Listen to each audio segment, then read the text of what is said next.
Hey everyone, welcome to the Drive Podcast. I'm your host, Peter Attia. This podcast, my website, and my weekly newsletter all focus on the goal of translating the science of longevity into something accessible for everyone. Our goal is to provide the best content in health and wellness, full stop, and we've assembled a great team of analysts to make this happen. If you enjoy this podcast, we've created a membership program that brings you far more in-depth content if you want to take your knowledge of this space to the next level. At the end of this episode, I'll explain what those benefits are, or if you want to learn more now, head over to peterattiamd.com/subscribe. Now, without further delay, here's today's episode. My guest this week is Senator Bill Frist. Senator Frist is a former transplant surgeon. He's a pilot, though we don't even get into that in this episode. It's just a whole other amazing story. Obviously a politician, businessman, healthcare policy expert. I mean, he's truly a Renaissance man, as you'll see. He graduated from Princeton and Harvard Medical School, went on to study at Stanford, where he learned transplant surgery from the pioneering transplant surgeon of our era, Norman Shumway, before heading over to Vanderbilt, where he created the largest transplant program east of the Mississippi. He did that till the early 90s when he up and ran for the U.S. Senate in 1994, having never held public office before. And perhaps even more remarkably than that, he was elected as the 18th Senate Majority Leader in 2002, taking him from the single least senior person in the U.S. Senate to the most senior person. We spend a lot of time talking about his journey through medicine and ultimately 12 years in the Senate through some of the difficult policy decisions and the controversial decisions that were made. Since leaving the Senate in 2006, Bill has done a number of things. He sits on the board of more not-for-profits, for-profit companies than you can count on. Probably spent a decade really focused on private equity before now shifting his attention to more venture-based funding. He also hosts a podcast called A Second Opinion. And we get into about 2/3 of what I had wanted to get into here. That's how much I wanted to talk about. But it's really a remarkable discussion. And one of the most interesting things about Bill that we do touch on here is that in 2005, he effectively called the pandemic. He really laid it out through his experience in studying HIV and creating policy around HIV. He was an instrumental part of PEPFAR, which we talk about as well, and also his experience with the anthrax scare post 9/11. And he basically looked at these examples coupled with what he saw on a lot of his travel to Africa, which he had done as a physician, and basically said, look, it's not going to be a question of if we have a major pandemic, it's a question of when. And these were the things that needed to be in place, and these are the likely things that are going to happen. And, unfortunately, a lot of those things came true, and we weren't really ready. So we spend a little bit of time on that. And finally, we talk a little bit about just the current state of politics. And even though this isn't a podcast about politics, I think most people in the current environment can't help but acknowledging that we're in a bit of a strange environment. And we talk a little bit about his optimism as to how things might get better in the future. So without further delay, please enjoy my conversation with Senator Bill Frist.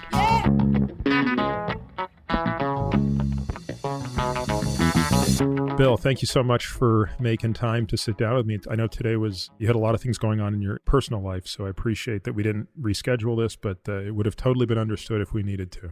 Great to be with you, Peter.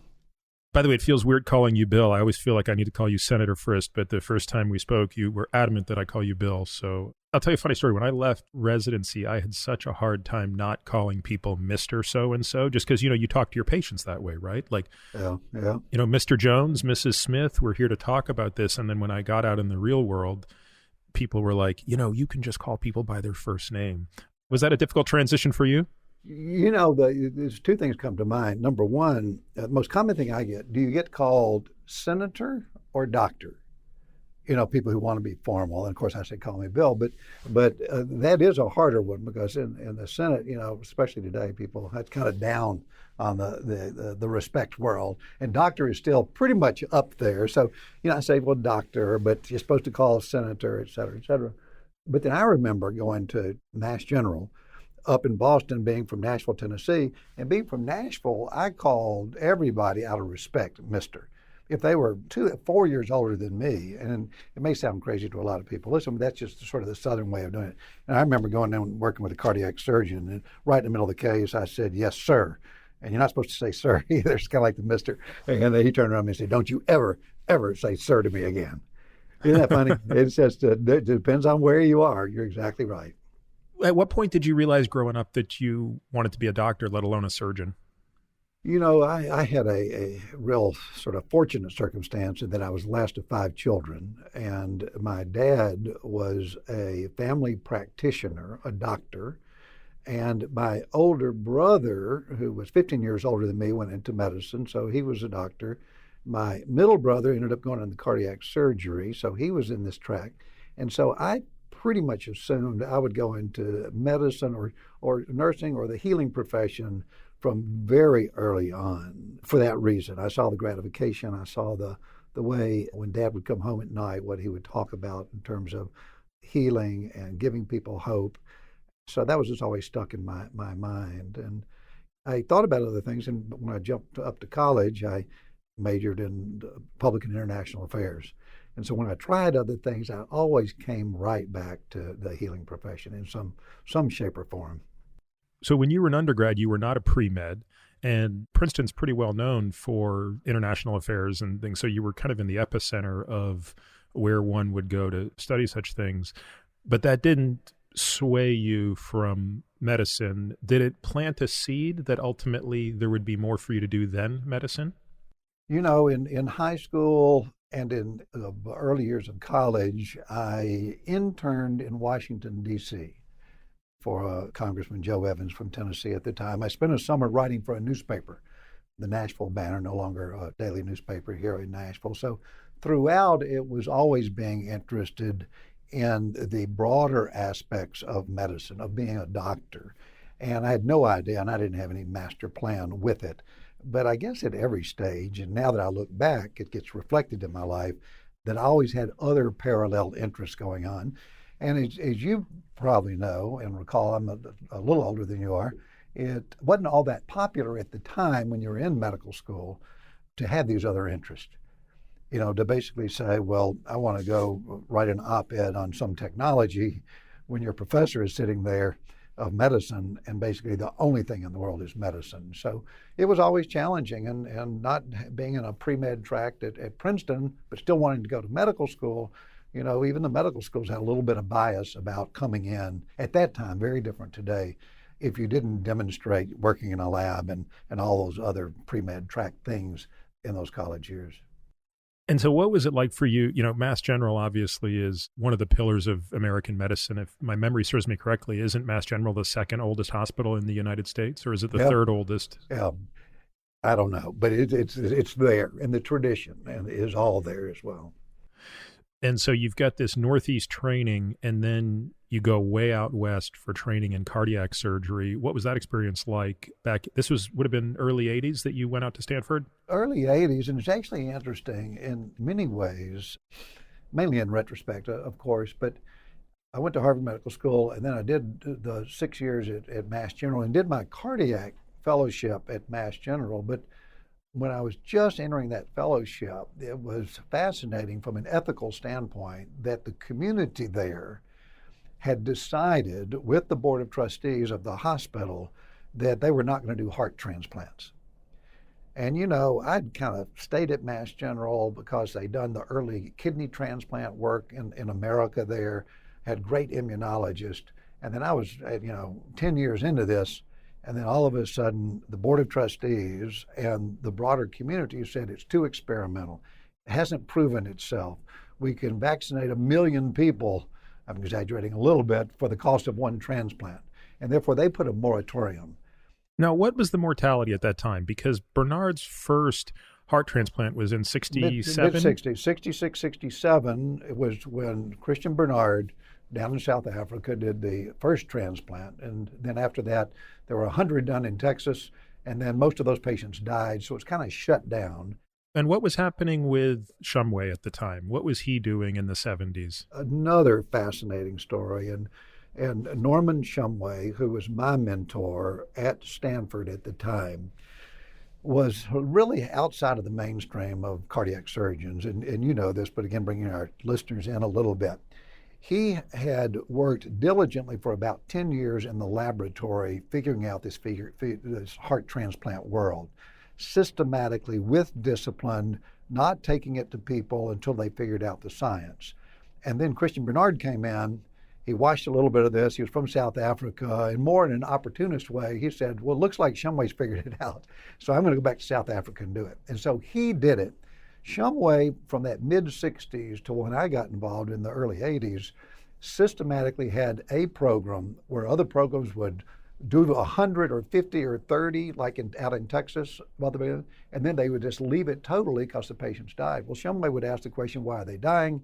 He would figure it out. So he was doing about 10 a year or 15 a year and figured out the science of it, the immunology of it, the cardiac biopsies, the instruments of it, and in a very deliberate way. And I tell that long story because it really had a huge impact on me, that the science is really fundamental. It's important. Until you get the science right, you should not be taking this to the clinical world.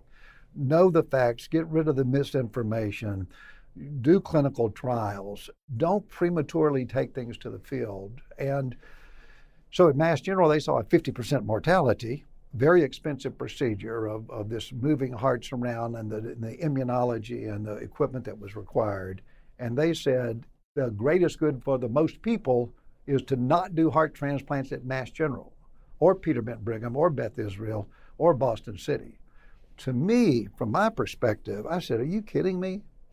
You know, we have the opportunity to, in a very ethical way, figure out heart transplantation in a way that can save hundreds of thousands of lives. If you don't get a heart transplant, you die within 6 months. If you get it, you can live 10, 15, 20, 30 years. People I transplanted, 28 years ago were still alive here in Nashville and around the country. So I didn't get fed up. I did get fed up. But instead of staying at Mass General, I said, I'm going to California to train with this one person in America who systematically had spent 20 years developing heart transplantation and continued to do that because the overall field, the overall heart transplant world continues to evolve. I mean, to me, it's just such an amazing story within medicine to go back to the first transplants within kidney and then to look at heart. And in some ways, liver was almost the most ridiculous of them in terms of the complexity of it. I don't know if you have like a bucket list of people you wish you could have met or interviewed who are no longer alive. And I'm sure you probably met Thomas Starzl, but if I think about people I wish I could have met, Thomas Starzl would be very high on that list. I don't know if you ever read his book, Puzzle People, but I can't recommend it highly enough to people who love stories about the history of medicine. To me, it sounds so much like what you described Shumway doing, which is systematically, in the face of nonstop failure, watching, bad outcome after bad outcome after bad outcome, but in patients for whom there is no other choice. I mean, there is no such thing as an extracorporeal liver. So if a person is in liver failure, they are going to die. There is no temporizing measure. And I don't remember the numbers because it's been so long since I read it, even for the second time. It's a book I've read twice. But one thing that stuck with me when I read it, which is, one is the belief that you have to have that this is going to get better. And two, just the personality trait that says I'm not going to get broken by short-term failure after failure after failure because I'm seeing some other progress. And whether it is, look, we're making strides in the immunology, because back in the early 80s, what was your immunosuppressive regimen? I mean, prednisone and MMP. I mean, you didn't have much. Yeah, and it comes back, and we're seeing it today with today's technology, which is even moving faster, but these great breakthroughs, which require this deliberate thinking in the spite of these challenges that seem insurmountable. There were technological, mechanical ones, like doing a cardiac biopsy. All these patients were dying early on because the heart would get inflamed right afterwards. And so then the typical surgeon would walk away from that and say, I'm not doing this. Shumway said, okay, let's figure out the inflammation. So developed an instrument that you can go through the neck into the heart. It sounds terrible, but it's real simple. It can do it in 3 minutes. And figured out how to address the inflammation, to diagnose it and treat it. And then the medicines that you mentioned, when I started in the transplant world, and success was not that good early on, it got better. but we were using two drugs. One was called prednisone or steroids that most people have taken or understand, and the other is Imuran. And we didn't have a new drug that came along in about 1982, which is cyclosporin. When you added that drug, which was serendipitously discovered from a fungus over in, I think, Sweden or Switzerland, when you added that to the cocktail, all of a sudden mortality, which may have been at 50%, went to 20%. Just that one addition, because if you can adjust the immunological treatment and make it where it's not as severe, you don't push down the immune system so much where people would die from infections.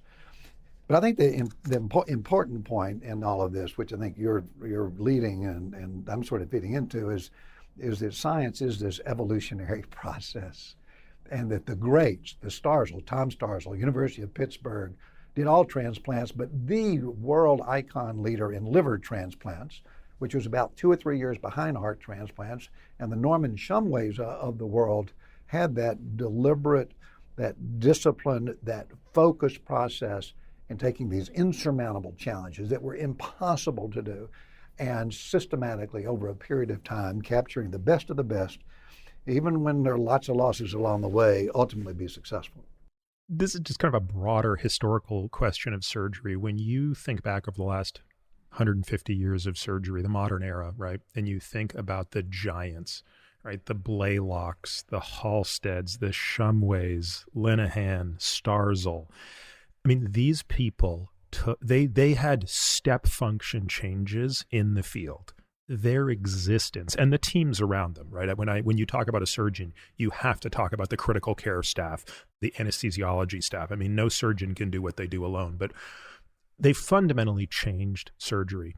Do you believe that there are any more step functions ahead in surgery? Are there sort of, from a technical standpoint or combination of technology, medicine, instrumentation, like, is there something that you think is still an untapped opportunity in the way that, you were talking about what Shumway or Starzl did, for example? Yeah, it's good. The transplant world's a dramatic world that we've talked about, where I would go take a heart out of one person who is brain dead and then replace a diseased heart in a living person totally. And even me describing it is pretty gross. I mean, it's brutal. I mean, you're talking about lifting a heart out of somebody and putting it in there.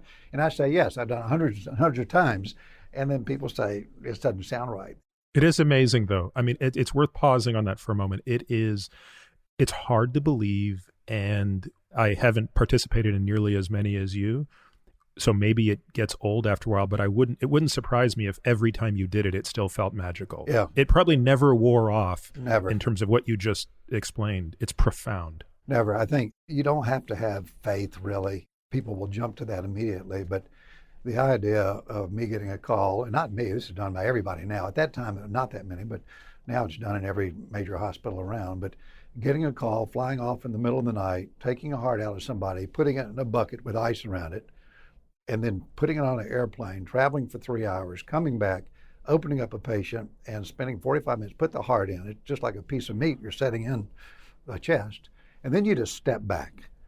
And as you warm the patient up, the body up, all of a sudden that inert piece of meat that you've been carrying, it's terrible to even describe it that way, all of a sudden slowly, that sort of magical moment, it would begin like a bag of worms just kind of moving around, and then bang, all of a sudden it would start beating rhythmically, 70 beats a minute and pumping blood throughout the body, and then that patient goes home a week later. And then, it's miraculous, so I agree with it, and you can't fully explain it, but it is. But it took the Shumways and the Starzls and people like that to do that, and then my generation, which came right beyond that. And then beyond the transplant world, there are other great innovations. You remember, and I don't know exactly when you were doing your surgery, but taking out gallbladders, we used to do these big incisions and these bloody fields and hip replacements. I mean, all that's been revolutionized through scopes and minimally invasive surgery. So that will probably continue in more robotic surgery, but I think the really exciting things will be at the cellular level of regenerative medicine. Instead of replacing that heart, keeping that old heart in the person, injecting some of the cells in there, understanding what the Human Genome Project delivered to us back in the early 2000s, with some manipulation, having those cells that you put in there liven up and energize the dead cells that are there, that kind of breakthrough is going to really be exciting coming forward. So is that surgery or not? I'm not sure. It takes things down to almost the synthetic biology world, which to me is where things are really exciting in terms of at the level of the cellular interaction and surgically putting in, whether it's mitochondria, a lot of the things we're talking about with COVID and vaccines and all today, that's sort of where so much of the future is, I think. So when you got to Stanford, was Bruce Wrights there, or had he already left for Hopkins? He was leaving at exactly that time. At that time at Stanford, as you know, there were 4 cardiac surgeons, and Shumway, the cardiac surgeon who was father to them all, most of the people had gravitated there because of his approach being outside of the norm, not a lot of respect for tradition's sake, big believer in team approach. In Boston, you have to work 10 years to get to put in a stitch. You had to wait your time on the East Coast. If you were good at it and you were a first-year intern, if you were a fourth-year medical student and Shumway saw you operate, he would let you do what he wouldn't let a resident with 10 years of training do if you could do it. So it was more kind of merit-based there. All of that approach. And so that was the culture that he built. Huge respect for nurses, huge respect. It wasn't about him, it was about the people around him. He said he was the world's greatest first assistant. And for those who don't follow surgery, the first assistant is the person who's across from the main surgeon who kind of helps the main surgeon do the work. And what he was saying, basically, it's not about me. It's about us as a team. And Bruce Wrights came out of that tradition, and he had just left. And, of course, I know him well because he went to Hopkins after that. So you finish getting your, basically your transplant training at Stanford, and then you head back to, is it Vanderbilt? You go straight to? Yeah. And you serve there on the faculty for quite some time, and you're building a program, obviously, right? There was no transplant program. Yeah, you're building it. At that time, we had the Stanford program, and there were a few other programs around, but east of the Mississippi, there were no established real programs. In Tennessee, there was no heart transplant program. So built a program on the model of Stanford in heart transplants. And I want to come back to where you're going, but once we mastered heart transplants, this whole field of lung transplants, 3 years later, had never been done, never been successful. But because of that drug cyclosporin, we were able to do that. That's what Bruce and Norm did together, right? They did the first heart-lung transplant. They did heart-lung. Lung, ironically, you have the heart-lung. Lung is harder. Heart-lung. Yeah. So you have the heart. It seems like taking a lung would be easier, but it's not. So the combined heart-lung, where you take them both. And that's what Bruce Wrights and Shumway did. And that's what I brought back to Vanderbilt. Was there any resistance to this given what you just described on the East Coast being kind of a bias towards, hey, this is still very costly on a cost per life basis. There's probably more efficient things that we can do with resources. Nowhere in this have we talked about where insurance companies are. How are insurance companies thinking about this type of a procedure at that time? It was interesting. So insurance and the payers, you have Medicare, government, Medicaid, and then you have the commercial payers. At that time, it was still investigational. So Medicare, our government, did not reimburse for transplants. It was regarded as experimental for about 8 years. And they did a very smart thing. They designated certain centers to figure it out. And then once the survival was sufficient and you were qualified as a center of excellence, then they would start reimbursing you. The payer system was a little bit the same thing. And I was, again, lucky, and I wouldn't have come to Vanderbilt if it hadn't been that far sort of thinking ahead. They basically said, Bill, to get the program up, you've done, scores and scores of heart transplants. You were trained by the best. For your first 10 transplants, because we know this is that important, just the opposite of Mass General. We know this is life-saving to thousands and thousands of people dying across America. We also know that it's not 99% successful, but what we'll do for your first 10 transplants to get your program up and running, we will cover you if the insurance does not. And so that gave me enough and we did maybe 6, and then it started being reimbursed. And then over a period of about 8 years, every commercial payer, Medicare and Medicaid, began to reimburse because they had the outcomes. 100% mortality, everybody would die who needed a transplant, everybody would die within 6 months without it.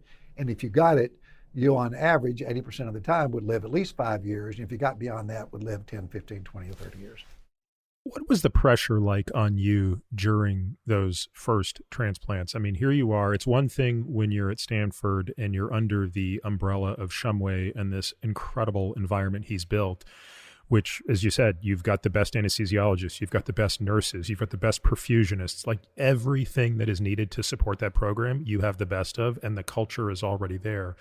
And you're a fellow within that system. And now you have to go out and hang your own shingle, and you have to now train everybody to do what you took for, I'm not saying you took it for granted, right? But what one could have easily taken for granted at Stanford. And all of a sudden, now you're the operating surgeon. You don't have Shumway first assisting you. And you don't have a lot of time to figure this out. You can't take 50 transplants to get it worked out. Do you remember what those first few days were like? I mean, that must have been unbelievable stress. Because it's two stresses. It's the obvious stress of, I got to save this person's life, but there's a bigger thing at stake, which is enough bad outcomes and this program gets shut down, and we don't know what that means for the future transplantation. Yeah, and there was an additional burden that at that time, Shumway was training the great cardiac surgeons. They weren't great, they were young people like me at the time, but just like Bruce Rice, who we talked about. He didn't send him to Hopkins, but Bruce came out of this very interesting culture where team was very important, where humility was very important. That's juxtaposed the way most people think about cardiac surgeons who are in there, high pressure type A, throwing instruments. You never saw that. And so when I came to Vanderbilt, east of the Mississippi, Bruce was up in Hopkins. All of a sudden, all over the country, people said, why don't we go to these guys instead of going out to California? So all of a sudden, within a year of me being at Vanderbilt, starting a program from scratch, I was getting referrals, hundreds of people coming in saying, I want the Shumway approach. Shumway says, you're as good as he is. That's the way he would talk coming in. But to answer your question, it comes back to what I threw in about Shumway saying he was the best first assistant. I came here, and there was a guy by the name of Walter Merrill. Walter Merrill was Hopkins trained, excellent surgeon, pediatric surgeon, adult surgeon. He could do it all. He was gifted, the most humble person in the world. And Walter had come out to Stanford to watch me operate, to kind of learn about the program for Vanderbilt. And so we had this dialogue, and from day one for the next 10 years, there wouldn't be a transplant that we did. And we did hearts and heart lungs, and we did lungs, and we did infant transplants. We were transplanting kids or babies at 2 days of age and 3 days of age. There was never a transplant that I was involved with that Walter Merrill wasn't there. Linked side by side, sort of this alter ego. And with that, and building the team with nurses and perfusionists that sort of shared this same Shumway mentality of team first. Keep it simple, stupid. Don't be afraid to double dribble. If you don't get it perfect the first time, go back and do it again. And it's worth saying all that a little bit because I want to jump ahead a little bit because that program, after I left, has continued to grow 10 years, 15, 20 years later to where that program today is the largest heart transplant program in America. It does more heart transplants than in any center that people are listening to us in their cities today. And it has nothing to do with me, really, but it's taking that experience, which again, you understand what the resident's experience is and the young faculty is. If you're lucky enough to have a mentor and you can capture that culture and you go out and apply it. So I replicated exactly what I saw at Stanford to get it up and running those first 2 years, worked with a great team, and then with that, we were on the cutting edge of the early lung transplants, the early heart lung transplants. And then ultimately, obviously, we added liver to it, and we had bone marrow already, we added pancreas, and became a large multi-organ transplant center. Now, where was DeBakey and Cooley in the midst of this? When did the big Texas centers participate? They were early, and it fits with Texas, and they were great surgeons, as you know. They are up there, and they would say they're above Starzl and Shumway, just because their egos were big, and they were excellent surgeons, and they did these incremental leaps in surgery and in vascular surgery. Both of them, they were in the same town in Houston, Texas, and they, which fits with the ego, the confidence, and ability jumped on transplants as soon as Shumway did the first one in America. Christian Bernard did one. A few months later, Shumway did one. And then Shumway was going to just continue along 15 a year, the way he was doing it. Deliberate, let's learn, iterative process. But DeBakey and Cooley said, well, listen, this thing looks pretty good. It seems to work pretty well. And so they did in Texas, and this was all in the late 60s. So remember, this was all 67, 68. And between 68 and about 69, they did, I think, 110 heart transplants in competition with each other. Do it big, do it Texas style. And then all those patients died. And they died, which comes back to the story. Shumway was out there figuring out how to treat the heart rejection, this inflammation, using that little cannula he puts through the neck. And they didn't have the patients for that. And so they shut their programs down and went on to other things. And then in the late 70s, started doing a few, and then the 80s kind of picked up where everybody else did. I mean, the whole story of DeBakey and Cooley, I don't know if there's a book about it, but if there is, I'd love to read it. The rivalry between them is unbelievable, right? I mean, it's two legends in cardiac surgery, both of whom will tell you that they're the greatest of all time. Did they ever reconcile before DeBakey? I think DeBakey died first, right? Yeah, they did. And their hospitals were right across the street and never did really. I think when DeBakey or Cooley got a Medal of Honor, that there was some kind of congratulations that went on, but in essence, never did. Yeah, it's interesting. I never met DeBakey, but I met Cooley because he trained at Hopkins. And so every night when you're on call, when you'd be walking through the Blaylock hallway, you know, Hopkins is such a storied place. Like there's never a piece of tradition that's not enough, right? And you'd see these pictures of the young Denton Cooley, and he was just upsettingly handsome, right? So sure enough, we're at the American College of Surgeons one year, and each, you know, as you know, every university or every medical school has their own thing. So you'd go to the Vanderbilt one, and you'd probably go stop at the Stanford one, and you'd go stop at the MGH one. And so at the Hopkins one, Cooley shows up, and I'm there with my closest friend from residency, who happens to be a cardiac surgery fellow about to go and embark on his pediatric cardiac fellowship. And Cooley was talking with both of us, and he says, oh, what year are you in? And I think I was in my third year or something. And he says to my friend Jorge Salazar, what year are you in? And Jorge says, well, I'm in my 9th year, because that's, you know, at the time, by that point, it's 9 years just to do adult cardiac surgery. And then he said, and then you're going to go off and do pediatric cardiac, I think is another 2 years at UCSF. And he's like, gosh, that's just unbelievable. I mean, back in my day, it only took 6 years to become a cardiac surgeon. Now, admittedly, I was better than everybody else, and he just went on. But he said it completely seriously, like there was no irony in that statement, and we got such a kick out of that. But I guess there's some truth to it. I mean, he was a gifted surgeon. Yeah, and they're icons and contributed so much, and they're, you know, hundreds of thousands of people alive today because of people they've trained and procedures they've done, and really amazing icons in that field of cardiac surgery. There won't ever be anybody like them again. And cardiac surgery's changed so much. It's one of the reasons, but they were just two talented prodigy type surgeons. Do you think that medicine can no longer attract that caliber of individual? Like, has the profession changed such that the best and the brightest would never consider medicine today? I'm not close enough to what the hotshot college kid is doing today, but, you know, given, for example, the incredible changes we've seen in technology, is it really, you know, the case that the Cooleys and the DeBakeys and the Shumways of the world, if they were 20 years old today, would be going to Silicon Valley or would be going to Boston and going into biotech startups? Like, you know, there are other ways to serve people that don't involve literally going into medicine. And do you ever think about that? Like, has there been some sort of passing of the torch in terms of the war for talent? You know, when you think of the Starzels, DeBakeys, and Shumway, and the great surgeons, you think of great athletes. You think of the athletic part of it, and part they're using their hands. They want you. You got to be fast, deliberate. You got to keep it simple. You got to be right. And I think because of technology, that's less important.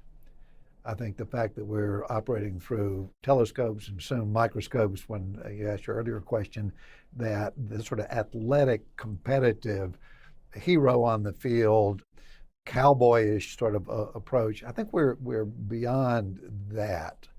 Just most of the big sort of blood and guts, that kind of imagery is passed by. But to go back to your question, no, I think medicine still, and maybe in some ways even more so because we've opened up this whole world of biology, synthetic biology, and at the cellular level, the regenerative medicine and the use of stem cells. All of these things are going to attract, and they're going to go in as medicine because they want to heal. They want to be a part of something bigger than themselves and not just behind a microscope. That I think it's going to continue to attract great people. And if you look at least here at Vanderbilt, where I'm familiar with medical school applications, they're at all-time high right now. And people say yes, but the quality's not there. And the attraction of making a lot of money or doing the next Uber or Airbnb is out there. I think all of that's right, but I think we're going to continue to see, and maybe even see, an increase in the overall quality of people applying to medical school and then going to medical school and then entering these fields. I'll ask you the question I get asked all the time, and I think you can answer it with, frankly, a far better lens, which is, what advice do you have for somebody today who wants to go into medicine, doesn't quite know how they want to do it, based on all you've seen and what you see in the future in the landscape? And now we're getting ahead of ourselves because we haven't got to this part of the discussion where we're going to talk about policy and things like that. But given what you know about the profession of medicine and also the landscape of payers, hospital systems, consolidation of these things, at risk versus not at risk, reimbursement, all these things, what do you say to somebody? Do you say go forth and conquer? Do you say, here's a hedge that you want to have in place? I mean, what advice do you have for somebody to be successful? Where you started is probably still my philosophy, and I'm still active in teaching here and mentoring a lot of people in medicine and in health. And I think staying broad, I kind of fell into that because I knew what my track was going to be in medicine, and therefore I wanted to do journalism, and I wanted to try the policy world, and wanted to go to Washington, and wanted to write about technology all at the time I was going to medical school. Then it was harder, as we said, because there was a stigma almost against it. And today I think the professors in medical school understand that the best, whether it's on the social side or even on the technical side, the best are people who bring broad experiences, have the curious mind that isn't narrowed down to just one area, to just cardiac surgery or just bypass surgery or valves, but has that curiosity throughout life. So I still continue to encourage people to live as broadly as possible, to develop those interests, to look for your talents. And if they're outside of medicine, figure out some way that either as a hobby or something on the side, or write an article every week about it to keep that going. And I guess because I have jumped around so much and kind of changed career every 10 or 12 years, that I see how, in truth, it's all the same thing. It's all health, and it's all healing, and it's all giving hope. There's lots of different ways to do it. Let's fast forward a little bit to, call it, the early 90s. Do you have a sense at this point that you want to make a run for Senate? Or how were you starting to think about a transition into elected office? It's interesting. My goal was never to be in the United States Senate, ever, ever, ever. And I'd spent right at 10 years learning all this surgery and medical school and how to do transplants and how to do surgery, and then about 10 years here at Vanderbilt. And we built a transplant center, a multi-organ transplant center that was a great foundation for the future.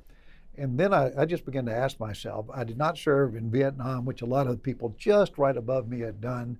I'd not been in the service. I'd not done anything actively other than learn to be a doctor and spend 18 hours a day doing it for those years.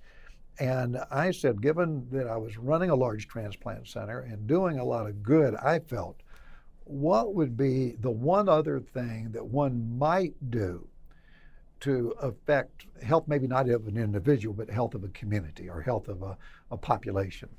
And I said, well, do you go run a university? I'd been on the board of Princeton University as a young alumnus and sort of saw the power there and thought about that. No, because I just don't think I can reach quite enough people. And so I systematically eliminated, doing anything. I knew policy could do it because policy could affect the world. And I'd seen that back 20 years before when I'd been an intern during the college years. And so I said the only place is really the United States Senate.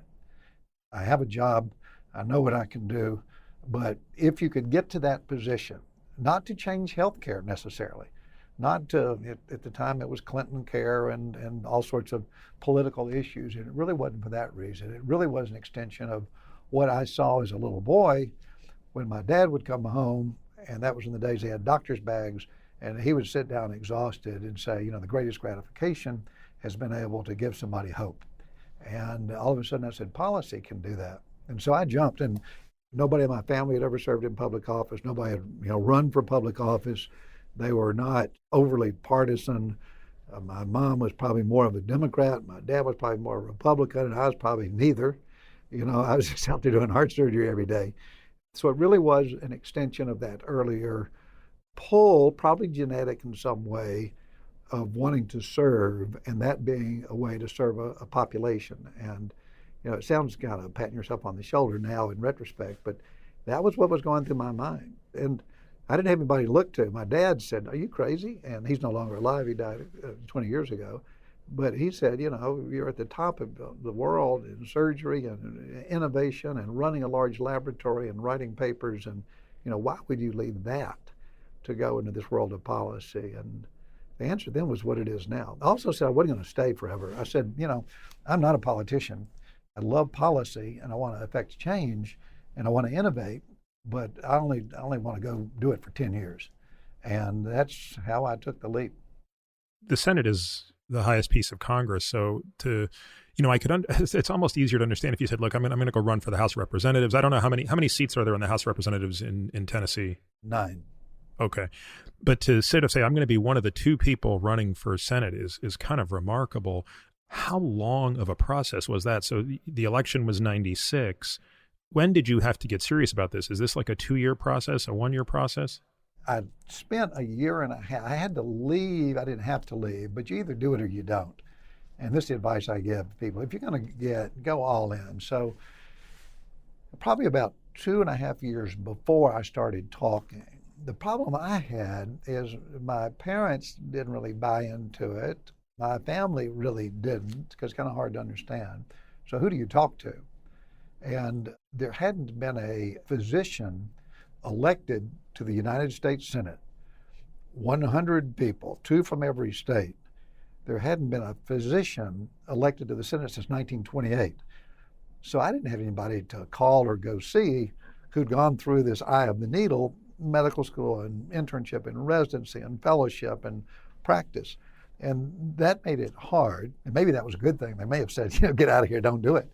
But that was hard. And so I systematically took about a year. This one I was still practicing. And I went to see Howard Baker. He'd been majority leader of the United States Senate before, a centrist. I went and talked to Lamar Alexander at the time, who had been governor, but he hadn't been in the Senate. I ultimately recruited him to run for the Senate. And went and talked to Al Gore at the time, who was a senator, and had great conversations. And my fundamental question was, am I right? Or is this just like, dreams? And to the one, they said, it's a tough business. Half the people are going to hate you all the time, and half are going to like you. And it's going to be very different than medicine. But if you're really serious about it, you ought to do it. Howard Baker, who was just an amazing guy, and again, he was also from Tennessee, the first time he didn't listen to me very much, or he politely did. The second time, politely. And then about the third or fourth time I went to see him, he finally said, okay, you must be interested, and go ahead and make the jump. I mean, you're having a chance to speak with Al Gore when he's the vice president at this point.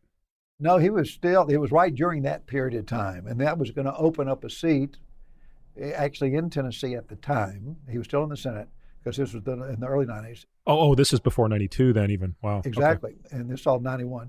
And then ultimately that seat opened up, and then I had an option of running for that seat, which is, an open seat's easier to win because you got 2 people in there that nobody knows, and it's sort of a flip of the coin, or the other seat. And I don't know exactly why, but I went the less traditional route and challenged an incumbent.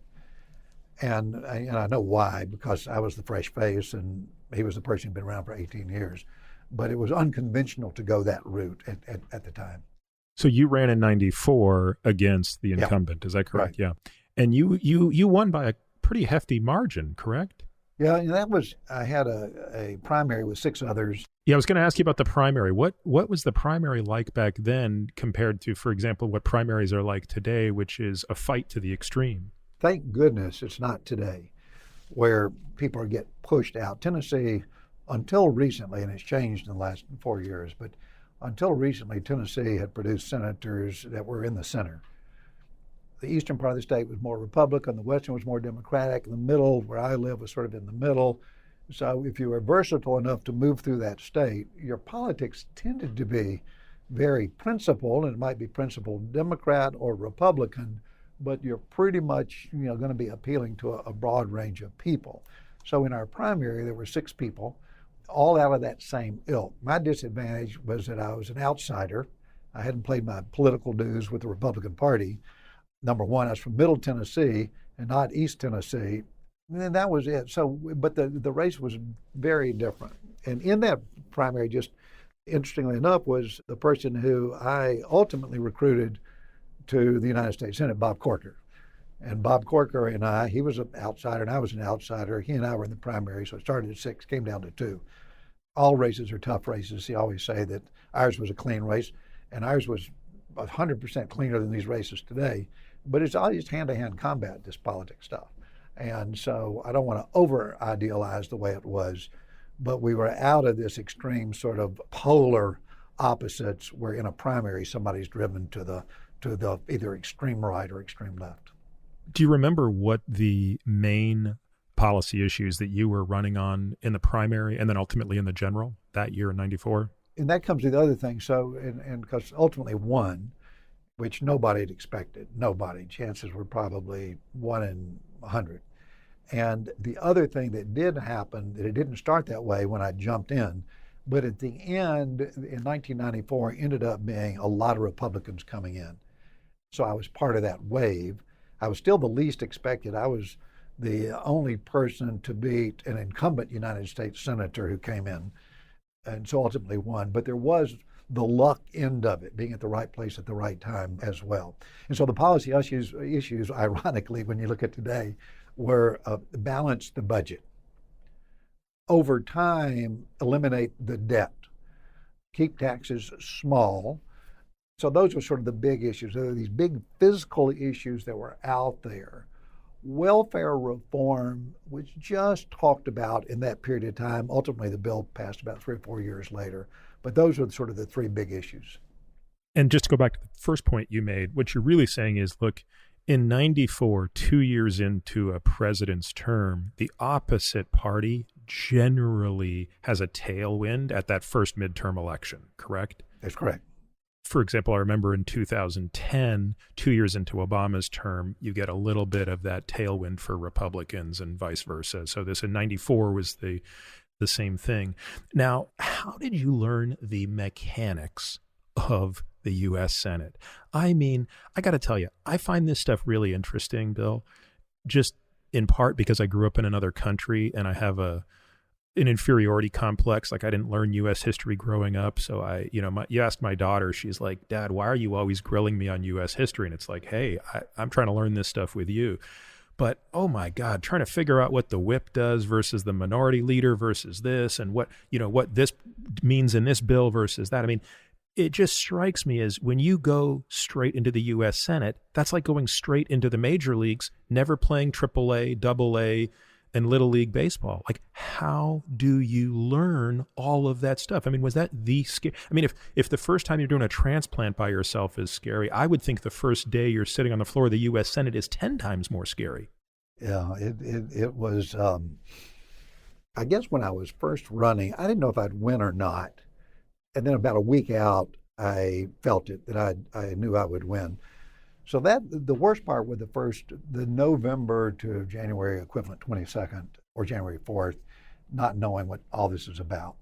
The Senate doesn't have a Robert Rules of Orders. There's not a book you read.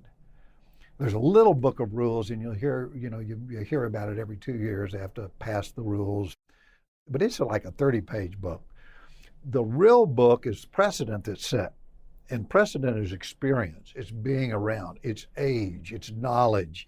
It is all the other stuff that I had zero. You gave me a 30-page book, it's like in medicine or going to a new rotation in your residency. You just hop in and do it. And you do it fast and you do it hard. And you may do it for a month and you'll have to switch the next month. So that would have been easy. The challenge of the Senate is that it's not a book that you can read. And I had the disadvantage of not having anybody I knew in the Senate either. No friends, no sort of colleagues. In retrospect, that's all a real advantage. I was able to come in as an outsider, as a physician, somebody who is looked at to be trusted, somebody that is looked at to be fair, somebody who learns predominantly, not the way a typical politician does, in that I know better than you. It's, I got to listen. If the patient comes in the door, which I had done for the previous 20 years, I want to size them up. I want to listen. I want to look at the body language. I don't want to say anything until they give me that chief complaint or that last, look or question as they go out the door.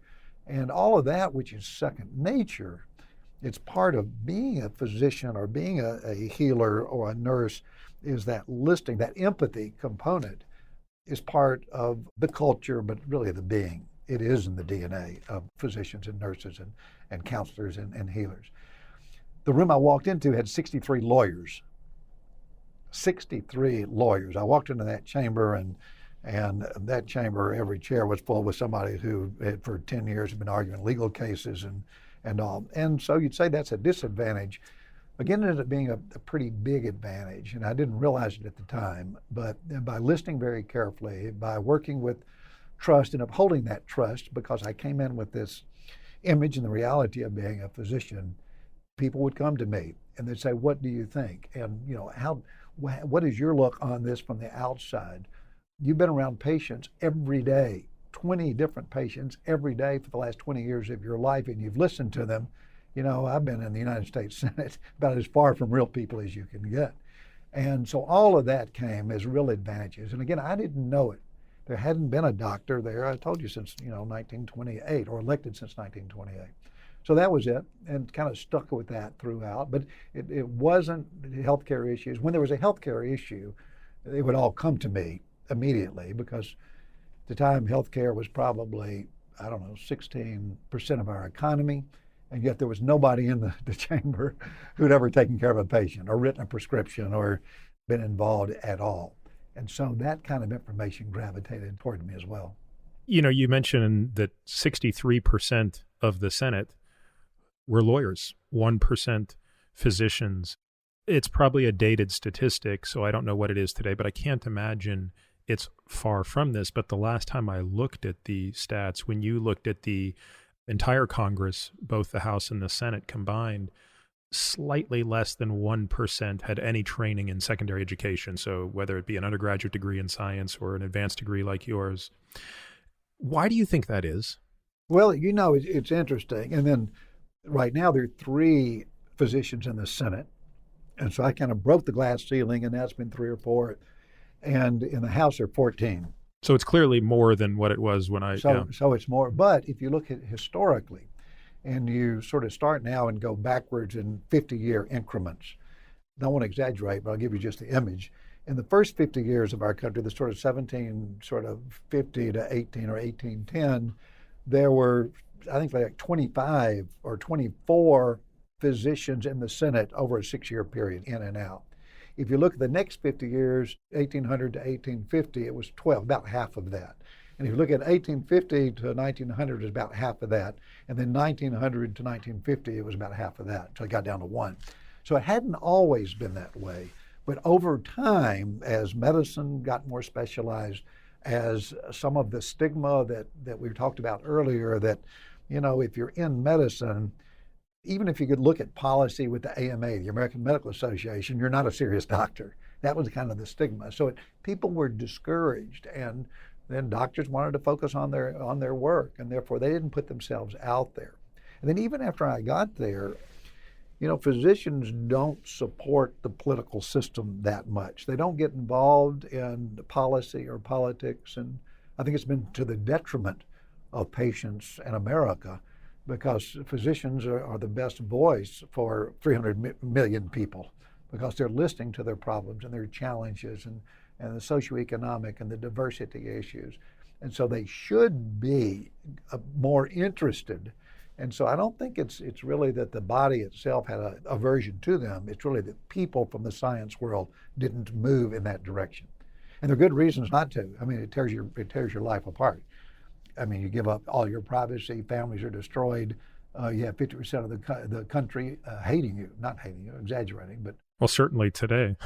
Today, you really do. So I can't fully explain it, but I can tell you with the sort of issues that we are confronted with today, and the issues that I ultimately, even my 12-year period we addressed, I was not the lone voice, but I spent a lot of time explaining what science is. And as science was progressing and technology was progressing, ethical issues were involved, they would gravitate naturally to the person sitting next to you if they happen to be a doctor on the chamber floor. There's just been too few of them, I would say, over time.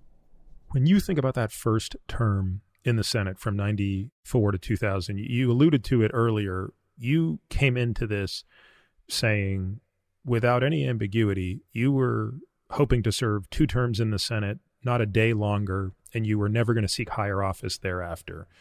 Why were you so confident to make that assertion? I mean, most people who would serve in the Senate would want to maybe keep their options open and say, look, maybe if things go well, I'd stay for a 3rd term or I'd seek higher office. Why were you so adamant about this 12-year limit? Yeah, I actually told the people of Tennessee, 7 million people, I'll serve for 12 years. I've got a job. I believed very much in a concept called the citizen legislator, the concept that somebody goes, it's at the federal level, that goes, they leave their home, they leave the people, they stay in touch with them, but they go to Washington, D.C. to serve as a citizen legislator, the broad experiences, the trials, the tribulations, the challenges, the understanding, the empathy, and applying all that to help shape the laws of the land. And then after I've done that, go back and live under the laws that I've passed or we've passed. And that's just a philosophy, and I believe that today. Not for everybody, but I think the majority of people, and the Senate benefits from it, and I think the people benefit from it, not to get locked up in this very almost encapsulated environment of the Senate or the House of Representatives itself. It was just clear to me. And that perspective came from medicine, the breadth that a clinical person has in taking care of acute medicine and chronic medicine and mental and issues. In the transplant world, you're taking care of all of that, that the world is much broader and that you've got a job to do, and after it's done, leave, let somebody else and maybe brighter or smarter or bring their citizen legislator experiences there. So it was a philosophy for me and the right one to do. It did allow me in my last term to focus on instead of fundraising and having to cast votes in a certain way that looked politically good and that sort of thing, which is just part of the business. It allowed me just to have a clean slate, do what I thought was right, and move ahead. So would you endorse the idea of term limits? I mean, this idea, if we just said, look, no senator can ever serve more than 2 terms, no member of Congress can ever serve more than 6 terms if you wanted to keep it equal at 12 years. I mean, I've heard many people suggest that could be one piece of the remedy to some of the situations we find ourselves in. I mean, I personally, I find that to be a very appealing idea. And initially, I did too. And you asked about those first days going in, and I think of those first days, just as an aside, my dad, who was a doctor, came up to visit me, and he said on my door, it said, Mr. Bill Frist. Another one said, the Honorable Bill Frist. And there's in these gold plates on the door and on your chair on the Senate floor. And he walked around, he grabbed me by the arm, he walked me back down the hall and said, son, Bill, I love the fact that you're in the United States Senate. I may not have wanted you to be here, but you need to change that. Take that tag off and put Dr. Bill Frist there. And so that whole world of being a senator for a period of time, sort of occupying the office, but not owning the office was one. To answer your question, no, I think term limits would be a huge mistake of the United States Senate. This job is complicated, and it's equally complicated to heart surgery and other things that I've done. The breadth of knowledge to be really good at it, and you can't know everything, but ultimately every law of the land, every federal law of the land is going to come through you. everyone, and that is really tough. The procedures, we talked about the rule book and the books of precedents and the things that aren't written down. When I came in, and then jumping ahead, when I got into leadership, all of a sudden, who did I turn to? I'm not smart enough. I'm sort of, average sort of intelligence overall, and I work really hard. And so I would turn to the person who'd been there for 18 years or 24 years. And I would ask what it was like 20 years ago or 25 years ago. What is the precedent itself? And not go to some staff member who's 25 years old, who's very good, but hadn't been around. And that would not have been possible. That would not have been possible if there weren't a handful or 20 or 30, I don't know what the number is, of people that are there. And so the system works pretty good when you have this crucible, this mixture of people like me who say, I'm not staying any longer, or Bob Corker, who I helped recruit to the Senate, who said, I'm just going to stay for 12 years, and then go back and do other things. But I do think this admixture is important because of the complexity of the job. In that first term, what was the camaraderie like between parties? You hear stories of, I'm in the middle of reading a book about Abraham Lincoln right now, and maybe these books somewhat romanticize it, but obviously there have been huge swings in sort of how partisan the country has been. But there are these periods of time in which politicians of opposite parties still socialize together. There was still a degree of respect that existed, even if you disagreed on policy. As you kind of alluded to it earlier, you might spend the week in D.C. without your family, and that would be a time when these would be your colleagues and you'd go home on the weekend, sort of thing. I mean, what was that environment like, and how much time did you spend with members of the opposite party, your own party, and what were those relationships like? And above all else, how did that influence your ability to bring your empathy to the side of, hey, I understand another person's point of view, even if I don't agree with it? Yeah, it's really important. And like you don't want to over-romanticize the past. And recent events, you're asking the same question. Is that the way it's always been, or is this brand new? And the first 6 years and the last 6 years were different for me. I served under two presidents, one a Democrat, President Clinton, and the other President Bush, or with them. And it wasn't because of them, but it was because of, in part, media, and because of in part the internet, in part, initially it was cable TV. As we had more of this sort of real-time, nothing could be done behind closed doors. If I wanted to take a trip called a CODEL, a fact-finding trip to Africa, and I've spent a lot of time in Africa, I would take and go on a trip with 4 Democrats, senators, and 4 Republicans, and we would go to 4 countries in Africa. And we'd be together, we'd travel together, we would share meals together, we would have discussions together. And over the period of sort of that 12 years, but over a period of about 4 or 5 years, that became the junket. And so every, New York Times, Wall Street Journal, anybody would come and say, you're spending taxpayer dollars by having a vacation over in, Southern Sudan. Anybody who's been to Southern Sudan knows that ain't a vacation. Yeah, no, exactly. But, it's easy when you're in this sort of fully exposed media world in real time where it's hard to counter everything. And so that really contributed a lot. So early on, probably the first 4 years, a lot more of that, having dinners. And these aren't like Georgetown parties and all. We're talking about in the Senate dining room, sitting together. And then over that 12-year period, much, much less of that. And then it's gotten much, much worse since then. I'm still very close to a number of senators, and it's gotten much, much worse since then. But the trend began to change right through that period of time. And really, the scrutiny of the media played a role in that. Of course, the critic will argue, well, isn't that the job of the media to bring the critical eye to it? I mean, what is that balance between the media holding politicians accountable versus actually creating a counterproductive environment where it polarizes everybody more and creates distance between them? How do we think about this? Well, we're seeing it play out, and I think you're exactly right. The transparency is critically important, and past politics has played that out in our history, that hiding things in the long run is unhealthy and destructive to our government, to the fundamentals of our democracy. I think what changed it all is that what we're seeing today more than even when I was there, but is the misinformation that campaigns. If the media, like on this whole thing of Codell's being junkets, make the accusation, there's no way really to counter it. And if misinformation is put out there and it's in real time, and again, this is the period of time, before Twitter and before Facebook and all. But if you put the information out there, it was much harder to counter. But it was the same sort of stuff. It was misinformation that was there. Therefore, the institutional structure, the corporate structure of having one lunch together, which we used to do, Democrat and Republican, ultimately evolved into the Republicans going to one room and Democrats going to another room. Something they already did for business, but that joint room of getting together disappeared. And that's unhealthy. And there are ways that you can fix that. I won't jump ahead with that, but there are ways that you can fix that, and it does have to be fixed. And it comes back to this being a doctor, I think. The empathy word really does come back to this connectedness.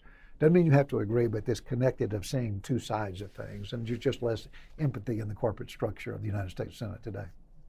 What committees did you sit on in your first term in the Senate? Yeah, it's interesting. I sat on the banking committee.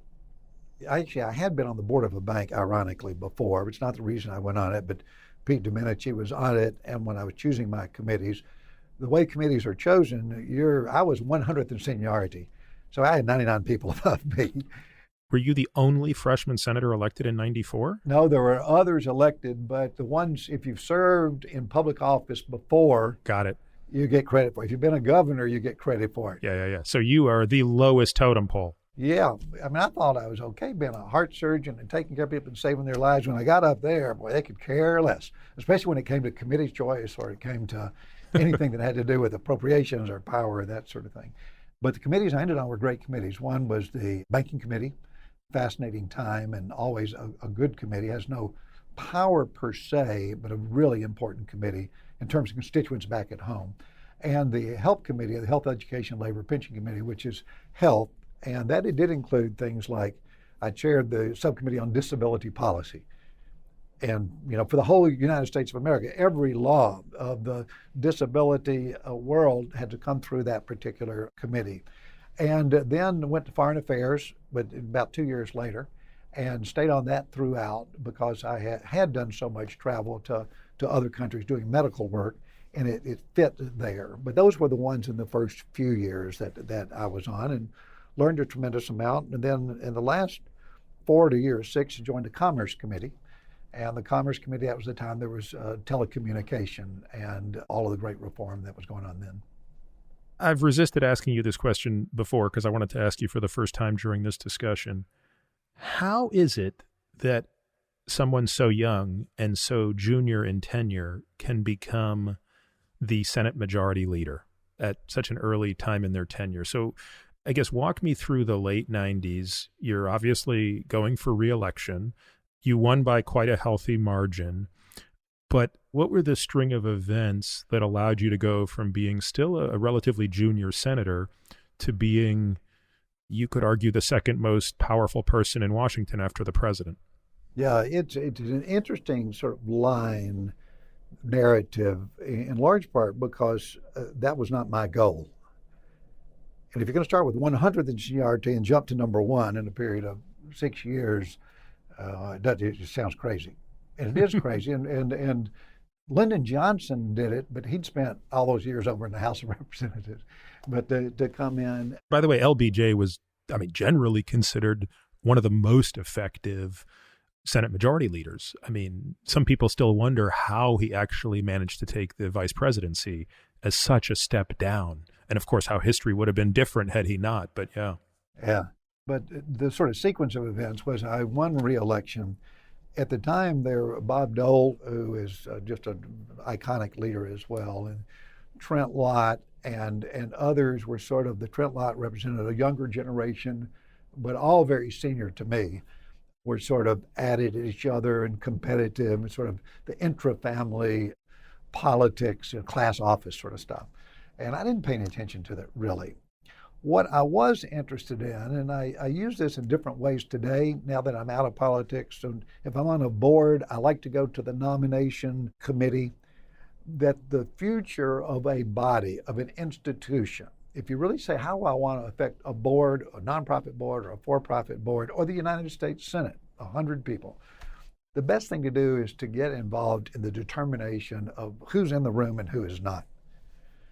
And therefore, in leadership, the sort of fourth or fifth position down, depending on how you look at it, in the Republicans, say there are about 50 Republicans there, is a more political position called the National Republican Senatorial Committee. But they're in charge of the 33 elections. That one person is. And they get selected by the body to choose the next generation of senators. Not choose them, but you recruit them. And, you know, I recruited Lamar Alexander. I recruited Elizabeth Dole. I recruited John Thune. Maybe they would have ended up there, but maybe probably for most of them they would not. And so I ran for a leadership office then. And that leadership, again, I came there to do policy, to pass big stuff that would help people in health and welfare and lift them up in education. So I said, let's do that position for 2 years, and then I could come back and do policy the last 4. And so that year, 6 years in, between 6th and 8th year, we did what you implied or you suggested earlier. I ran that group. I represented the United States Senate in every state. I had to raise money for the Senatorial Committee. But we won that year 11 seats, 11 Republican seats. It was the first midterm of George W. Bush. As you said earlier, there's a huge bias for the Democrats to win. Right, but 9/11 shifted it, I'm sure, right? You know, it was all sorts of macro everything coming in. But we won, and we won big. And so I worked it hard. And again, as being a heart surgeon, you're not trained to do that sort of thing, but I traveled and I recruited people, and I'd go to New York, I'd go to North Carolina, I'd go to Nebraska. I'd sit down with 10 people who wanted to run for the United States Senate. I'd spend hours with them. I'd talk to their families and their spouses and say yes, and say this isn't going to work out for you. And then I have to raise money as well, state to state, and say this is important to support these campaigns. And both parties have this. Is the expectation at that point that if you broke even, that would be a victory, to not give up seats in your first midterm? No, you were in it to win it. Yeah, no, the expectation was it's very unlikely to even break even. In the first midterm of any party of the president, just historically, 9 out of 10 times loses seats. So I wanted to keep the losses to a minimum. I wish I could say it was to break even. But we won and we picked up seats. And with that, I developed a certain credibility among my people. People weren't jealous of me either, because I'm just a doctor doing his best, a good guy, can bring people together, can bring the Democrat, can bring the Republican together, but, and by historical precedent, nothing great. And the family started breaking down. And without going into the details, there was a lot of dissension in the party, and most of it was behind closed doors in these caucuses. And when it came to elect the majority leader, I didn't want to be majority leader. It wasn't my goal. In fact, if you go to be in leadership, it's hard to do big policy. It's hard to do the sort of things I ended up doing, HIV, AIDS, PEPFAR, these huge things that affect millions of people if you're the leader. And you look at what McConnell, or whoever's the leadership, Schumer and McConnell today, and whoever it will be, as people listen to this in the future, they don't have time to do the legislation or the policy. They're out there managing, herding these cats, being the leader. So I didn't want to do that. I only had 4 years to go. I didn't want to spend 4 years herding cats. But when it came down to the election, there were 5 people who wanted to be majority leader. And all of them, to be majority leader, you had to have majority vote. And one might have 12 votes, and one might have 9, and one might have 8, and one had 4 and 6, and then you get together with other people. And I wasn't a part of any of that. But then it got down to where nobody had the votes. And people came to me, and I had a group of people, because I'd come off these Senate races with credentials. They said, well, what about you? And then all of a sudden, all 4 of the other people came to me and said, if you will do it, they said, I can't win. And if you are interested, we want you to be majority leader. So I haven't really told that story publicly, but I think it is important for people it humanizes the place. This is no different than elections in life, and things are fair and things are unfair, and luck is a part of it. But that's it. That's the story. Did not have the credentials, didn't want it, did want the 2-year job so I could go back to policy, but the 2-year job did well but got lucky, really lucky, and won. And then at the end of the day, in part because of this doctor thing, they also saw me as somebody that is non-threatening. They said, if this guy comes in, I want to stay here forever, they would say to themselves. This is my job. This is my pinnacle in life. And my pinnacle in life is doing heart transplants. Are you out the window going to Vanderbilt and saving lives every day by just doing my job? But this was the pinnacle in life to a lot of people. And so they probably said, well, if I give him my people and I work with him for 4 years, when I leave, I might be the one that he says should be the next majority leader. As you alluded to earlier, these next 4 years, while you're Senate Majority Leader, are quite busy, and potentially one of the signature things you're a part of is PEPFAR, which you've alluded to. Now, I've always found it interesting how little Americans understand PEPFAR, and yet, when you talk to people in Africa, it's a very different picture you get there, right? I mean, I think when you go to the parts of Africa that have been impacted by it, they hold the administration in such high regard, and yet for some reason it doesn't get, I think, the attention it deserved domestically. Do you agree with my assessment? And if so, why do you think that might be the case? I partially agree. PEPFAR. Let's start with telling people what it is. Yeah. We're talking about HIV/AIDS, and it makes sense, being the only doctor in the Senate, that people would come to me early on. And I had spent years going to Africa, spending 2 to 3 weeks a year, taking care of people, doing surgery, training people, worked with a group called Samaritan's Purse initially, and then other groups on my own, and throughout Africa, mainly in South Sudan and a province called the Louis province there, but also in Ethiopia and South Africa and Botswana. And I would see people dying there a lot. And there was no testing for HIV/AIDS at the time. And then I came to the United States Senate and worked with President Clinton, and President Clinton said, yeah, it's a big issue, and we'd put maybe a couple of $100 million into it, but never did anything about it. And then this not really right wing, this middle but right wing George Bush came, and President Bush, this is 2000, had never been to Africa. Maybe he'd been one time when his dad was president for a night. In conversations with him and other people, Tony Fauci, who everybody's heard a lot about today, was a huge part of it. I'd bring pictures back of people dying of HIV/AIDS. But the story at that time was that 3 million people, 3 million were dying every single year because of a little virus that in 1980 and 1981, we didn't even know what it was. We had never seen it in the United States. But with 3 million people dying of that and a couple of million dying of tuberculosis and 1 of malaria, this was by far the biggest killer globally of a disease. And so President Bush basically listened to the stories, focused on it, sent Tony Fauci down to Africa. Is this something we could do something about? He came back in a surprise way at the State of the Union message 2003, when I was majority leader. I knew it, and probably 5 or 6 other people knew it. Basically said, I'm going to make the single largest commitment to a single disease that's ever been made by a president of the United States.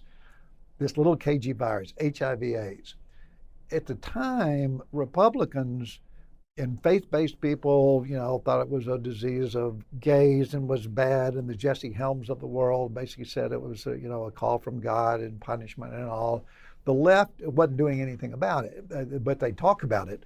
But nobody would step up. So President Bush, I wrote the Senate bill, and but a lot of others got together and passed this legislation about 6 months later in record time. Jumping ahead, 20 million people are alive today because of that 5-page bill that surprised everybody coming out of this president. And it's no small figure. I mean, we're talking, you said, Clinton put $100 million into this. I mean, your bill put $60 billion into this, if I'm not mistaken. Is that right? We were spending about $200 million a year. And again, President Clinton was right on all the issues. And later, after he left office, as you know, made a big issue about it and still has done unbelievable things through the Clinton Foundation for it. But at the time, there were just so many other things going on. So spending about $200 million, and then that first year with President Bush that we got it through, the first year, $3 billion. And then $3 billion a year for 5 years. And then over time is the $65 billion because subsequent presidents have continued with that program coming forward. But the interesting thing is it came from way out to the right, And it came from a people who brought the left and the right together in a bipartisan way. And when I brought it to the floor of the Senate, it was close, but it was bipartisan and it passed. And when the House passed it. So it will be legacy and legacy changing. And then the spinoffs from it, or that money is spent, it's not just on HIV/AIDS, it's on tuberculosis, malaria, infrastructure, surveillance, putting clinics in cities and in communities and villages and towns all over the world, not just Africa, but Russia, China, and around the world. Now, one of the things that put you at a little bit of odds with the party was when you broke with the party's views on stem cell research. Initially, your view was in line with the Republican Party, which was to be against stem cell research. You changed that view and in the process presumably upset people in the party. So I guess I'd start with what changed your mind? Yeah, it's interesting to sort of go through what stem cell research is, because the changing of the minds or the switching of positions or sort of the role of a senator is one that's kind of worth going through. So I had come to this Senate as a physician. I know brain death well because all my donor patients, I'm involved in all of those. I am in immunology. When I came to the Senate, I was in and did things like disability policy and health. So people came to me on this particular issue coming in. And there was an amendment back in 1996 which basically banned federal funding of embryonic stem cell research, not adult stem cells. Embryonic stem cells being the ones that were just discovered in 1998, so this is fairly new at the time. And the beauty about those embryonic stem cells, they do something that no other cell had ever done, and that is you could take it and it could become a liver or a heart or a pancreas. You could kind of channel it in those directions. And the second thing, it was like back in those days, we'd say it's like a copying machine. You can make unlimited copies of it. No other cell ever in the history of man had what you discovered. So then you had people who said, these cells are powerful. Going back to the heart transplant, why not take a few of those stem cells, stick it in the heart, make that heart come alive? The problem is it had never been done before, and ethically people didn't know whether it can be done or should be done. But if you had Parkinson's disease, neurodegenerative disease, the hope for everybody, including me as a scientist who kind of lived in this world, was tremendous. So the question was, how do you take these embryonic stem cells and in an ethical construct allow that research to go forward? And that was always the issue. And do you do it with federal monies or you do it with state monies or local monies? So the issue is all what happens at the federal level. So you had that amendment, and then President Bush came out in 2001, and he said, we're going to fund embryonic stem cells for the first time, but we're only going to do very little. We're going to limit it because we don't know if these cells are good or bad. That's sort of one line. The more important line at the time was, is it ethical? The embryonic stem cells, the only way you could get them is by creating an embryo and then destroying the embryo. So you can see real quickly where this is going. You got pro-life, pro-choice, 50-50 in America. Pro-life people said that the embryo has the full genetic code. It is all you got to do is nourish it. It is a human. It may be early on, but it's in the first stage of development. So the ethical issues there where Americans believe that, or half of America believes it has sort of moral value of some sort. Do you allow embryo mills to be created? And so that's where the ethical issue, a fascinating issue. So Bush said, no, we can't do that. Let's restrict the number of cells. And he said, here's 78 cell lines because they've already been created, but let's not destroy any more embryos or create and destroy embryos. And so he limited it to 78 lines. So I endorsed that. And about 2 months before that, this was all written up in the Wall Street Journal because it was all new science and political, I'd gone to the floor of the Senate and said, I think that, here are my 10 principles, let's put them forward and engage federal funding. State funding is okay, and local funding is okay, that's outside. But for federal funding, let's limit it, like Bush, he limited it to 78 cell lines. I said, instead of doing that, let's sort of stay with the times and use these blastocysts or these little embryos that are used in fertility clinics that are otherwise going to be thrown away. But they're still pluripotent. These are still completely pluripotent stem cells. Exactly. You create 5 of them, you implant a couple, the other 3 are thrown away, discarded. So my argument in my 10 principles that I went to the floor in 2000 was that use those So Bush came out with something different. He limited it to 78 cell lines. So I endorsed that because at least we were getting federal funding of stem cells. And then we jump 4 years later, and this is what's really interesting to me, and this is really important, I think, for our senators today. Science changes over time. You learn things. There are better techniques. There's evolution of knowledge. Clinical trials prove things. And it got to be 4 years later that it was clear those 78 cell lines didn't work. They were contaminated by mouse cells. Only about 22 of them ended up being good. And therefore, what was intended to be sort of a limited opening of the door for federal funding, in my mind, had failed because science had demonstrated those cell lines were not sufficient. So I pulled my 10 principles back out, again went back to the floor of the Senate, put those 10 principles out there, but the reason it became such a big politicized issue is that President Bush did not agree with me and the majority of the Senate and the majority of the House. We passed in 2005 a bill called I think it was the Stem Cell Research and Enhancement Act. It passed. It says you could use these blastocysts. An ethical construct was set up. You got consent set up, and then that bill passed, overwhelmingly bipartisan, but it was vetoed by President Bush. And so then people said that Frist and Bush are in totally different areas. But from the day one, the embryonic stem cells, to me, being a heart transplant surgeon, were the most exciting science that had come by in 10 years. But when this whole ethical issue came up, out of both my own beliefs, when you have nascent life in an embryo and you had these embryo mills being created, women were being paid $400 to create embryos to have them destroyed, and there was no disciplined mechanism around that we had to create that. And ultimately it got created. And now we jump, 10, 15 years later, the same principles that I had put in 2000 and 2005 are the ones out there. And that's where that research has gone. And in retrospect, it's probably been pretty good in the sense that the stem cells eventually are going to live up to the promise, but we're 17 years later, and adult stem cells are used in bone marrow and cord blood is being used. That has no ethical issues around it. It's these embryonic stem cells. And with the research that's out there, it's 17 years later, and some good things are happening, but still there's no embryonic stem cells being used to treat the Alzheimer's and Parkinson's. Yeah, I mean, it's such a hard problem, right? The challenge is, how do you instruct the stem cell? Where is the instruction set that says, I want you to go and replicate 32 times, 32 doublings, and become cardiac myocytes?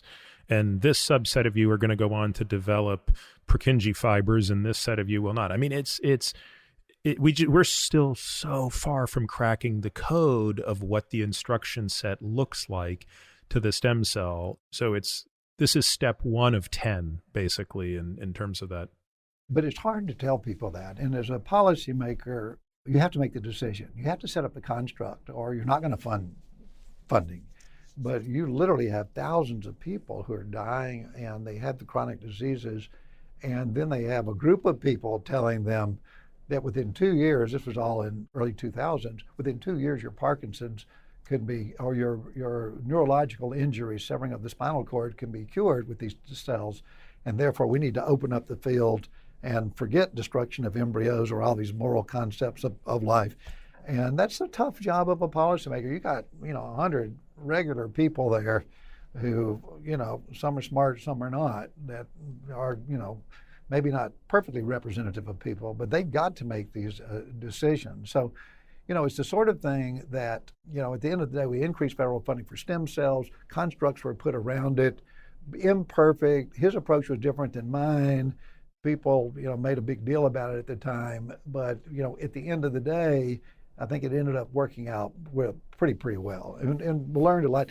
And it comes back to science a lot, and these fields that are just so promising. I mentioned synthetic biology, and we think of CRISPR technology today and the creation of kids with blue eyes and brains that are good in math and all of which we could do. But how do you slow that down? How do you bring the discussions not just to the Capitol and not just to the academic centers, but to Main Street, and get the right ethical constructs? And that's what our policy, I'm not a policymaker now in that sense, but that's what these people in Washington do. That's what we hire them to do. And that's what we need to hold them accountable, and they need to do it in the best way they can at a point in time. So things are going to shift with time. In that particular one, luckily I did the same 10 principles in 2000 as I did in 2005 when I passed the bill. It got vetoed, by the way, so I lost. But ultimately, back under President Obama, the same bill was taken out and passed.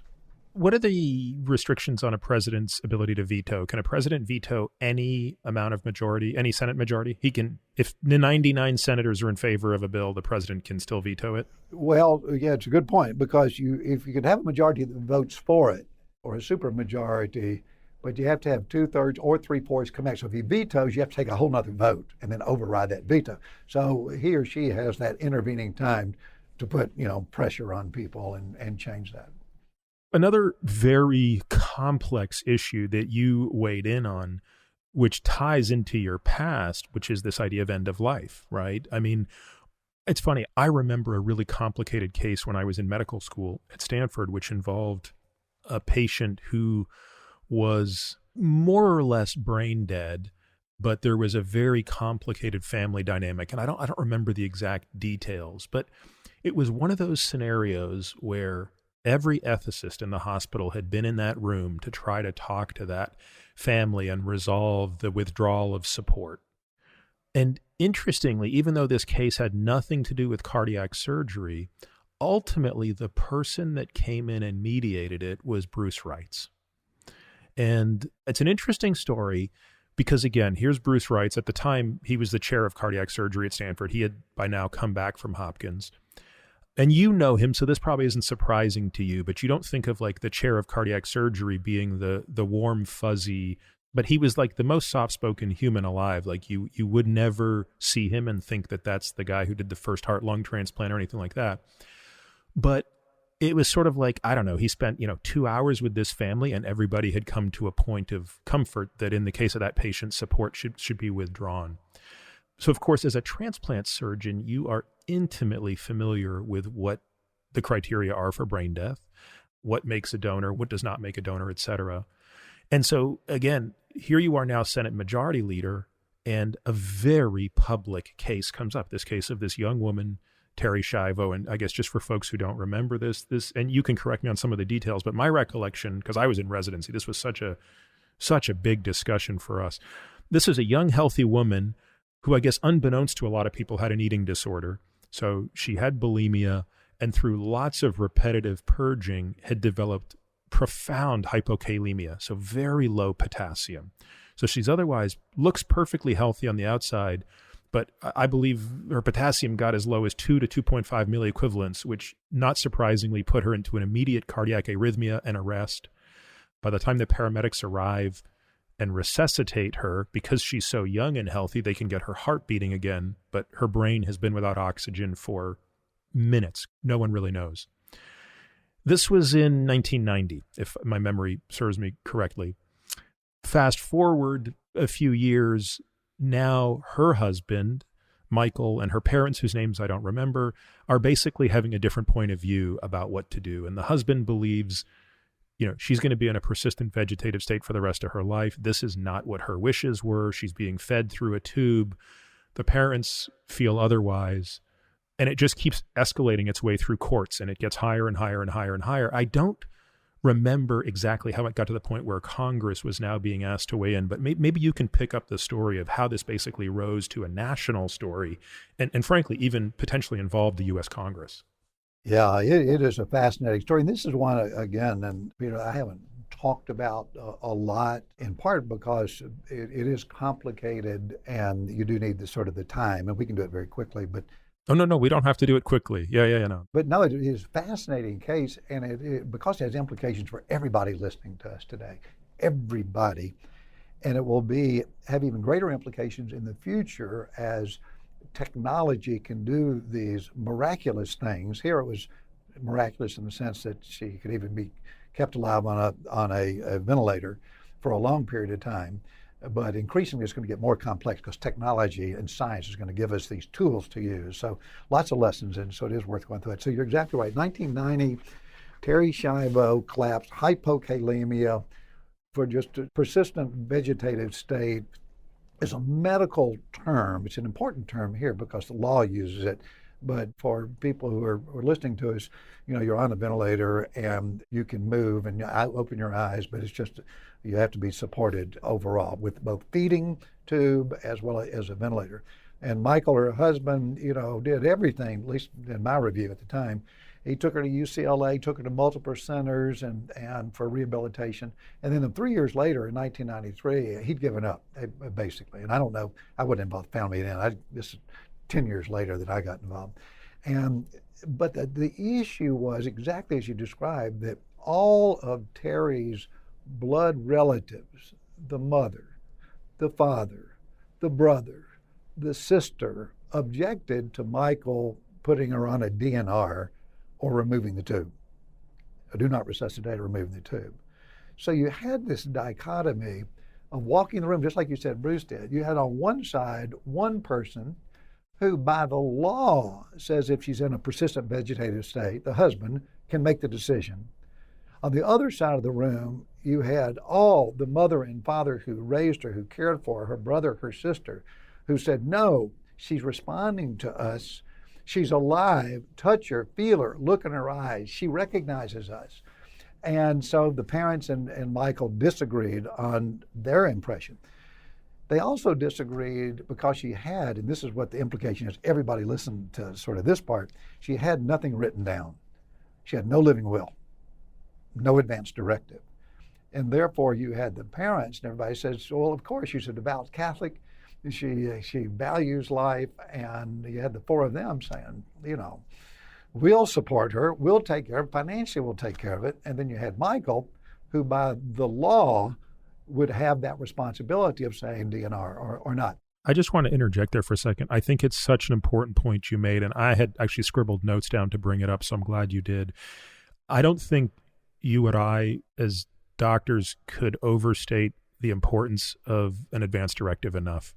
And I think a lot of these issues could be resolved if, while you don't have to worry about it, you go through this exercise. I mean, my wife and I did this 12 years ago.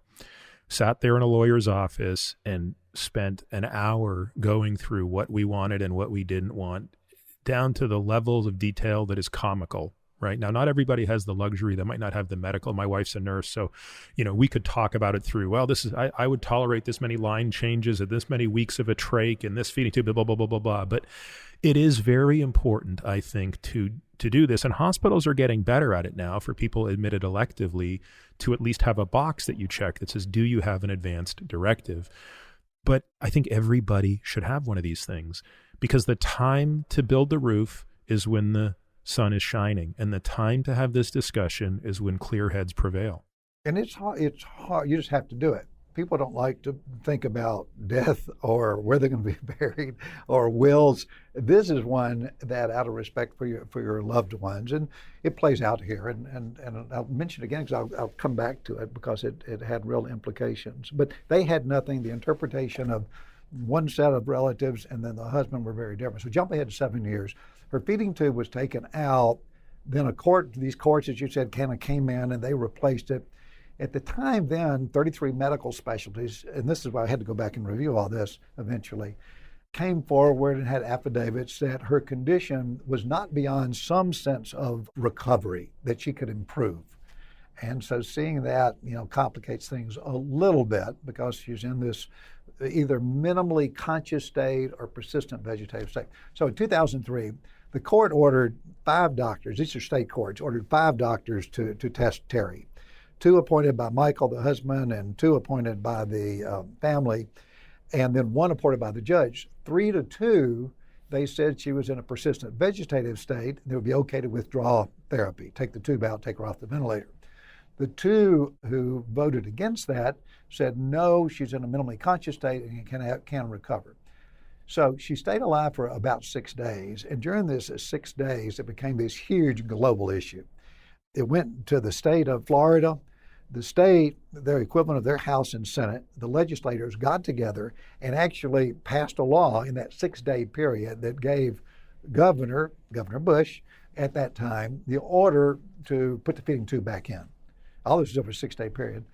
The Supreme Court there struck that down. And again, this is kind of the politics, and you say, oh gosh, as you said, the Bruce Wrights of the world, these sorts of decisions, as a physician, and I'm talking about one who's run disability policy for America, who's been in brain death, who's been in the whole field of transplant, whose whole career has been around life or death.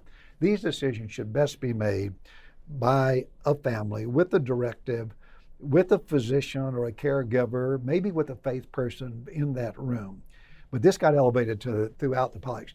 You had Pope John Paul made a statement on behalf of the family and the sanctity of life, and that they would support her, and that was their belief. The brother, the sister, the parents said, keep her alive, and that they would support it financially. And somebody gave $2 million or said they would give $2 million to support her. So that's it. So, of course, coming back, being the only doctor in the Senate, and maybe it was one more at the time, and knowing brain death, I was involved in all those discussions. And when I was at Stanford, the ethical issues, the disability policy, the only physician. So I didn't want to do it because I don't think it should be done. It should be really rare, really exceptional. But this had become a global issue on the news every night. And again, it was a long time ago at this point, 2003. So I asked myself at that point, does the government have the right to terminate life when the family objects to it, if they'll financially take it? And that was kind of where I came down to. And the question is, which part of the family do you listen to? The one that the law would give it to, ultimately, it would be the husband, or all of the siblings and the loved ones and the people who had lived with her and taken care of her in large part. And it's a little bit like, coming back to the transplant world, if I walked into a room to remove a donor heart, to bring it back to Vanderbilt to transplant it, and I walked in the room and the patient was there in the operating room, and there was a spouse who said, no, he said, take the heart, it's okay. But the rest of the family said, no, we don't want you to desecrate, the body of our loved ones and take the heart. Even though the law would say I could do it, under these donor laws that we have, I wouldn't do it. Of course I wouldn't do it. I wouldn't. It's to me, it's just not the right thing to do. So what did I do? Have you ever been in a situation like that, by the way, where the legal spouse, the person with the legal right to authorize the transplant says yes, and a group of others say no? It's fairly fair, as you can imagine. It's rare, but it's common. And so, no, I did not. I would not take off in the airplane tonight if I knew, talking to the donor counselors up there, that the family disagreed. Although legally it says, so I avoided it totally. And others may have done it, but I would not do it.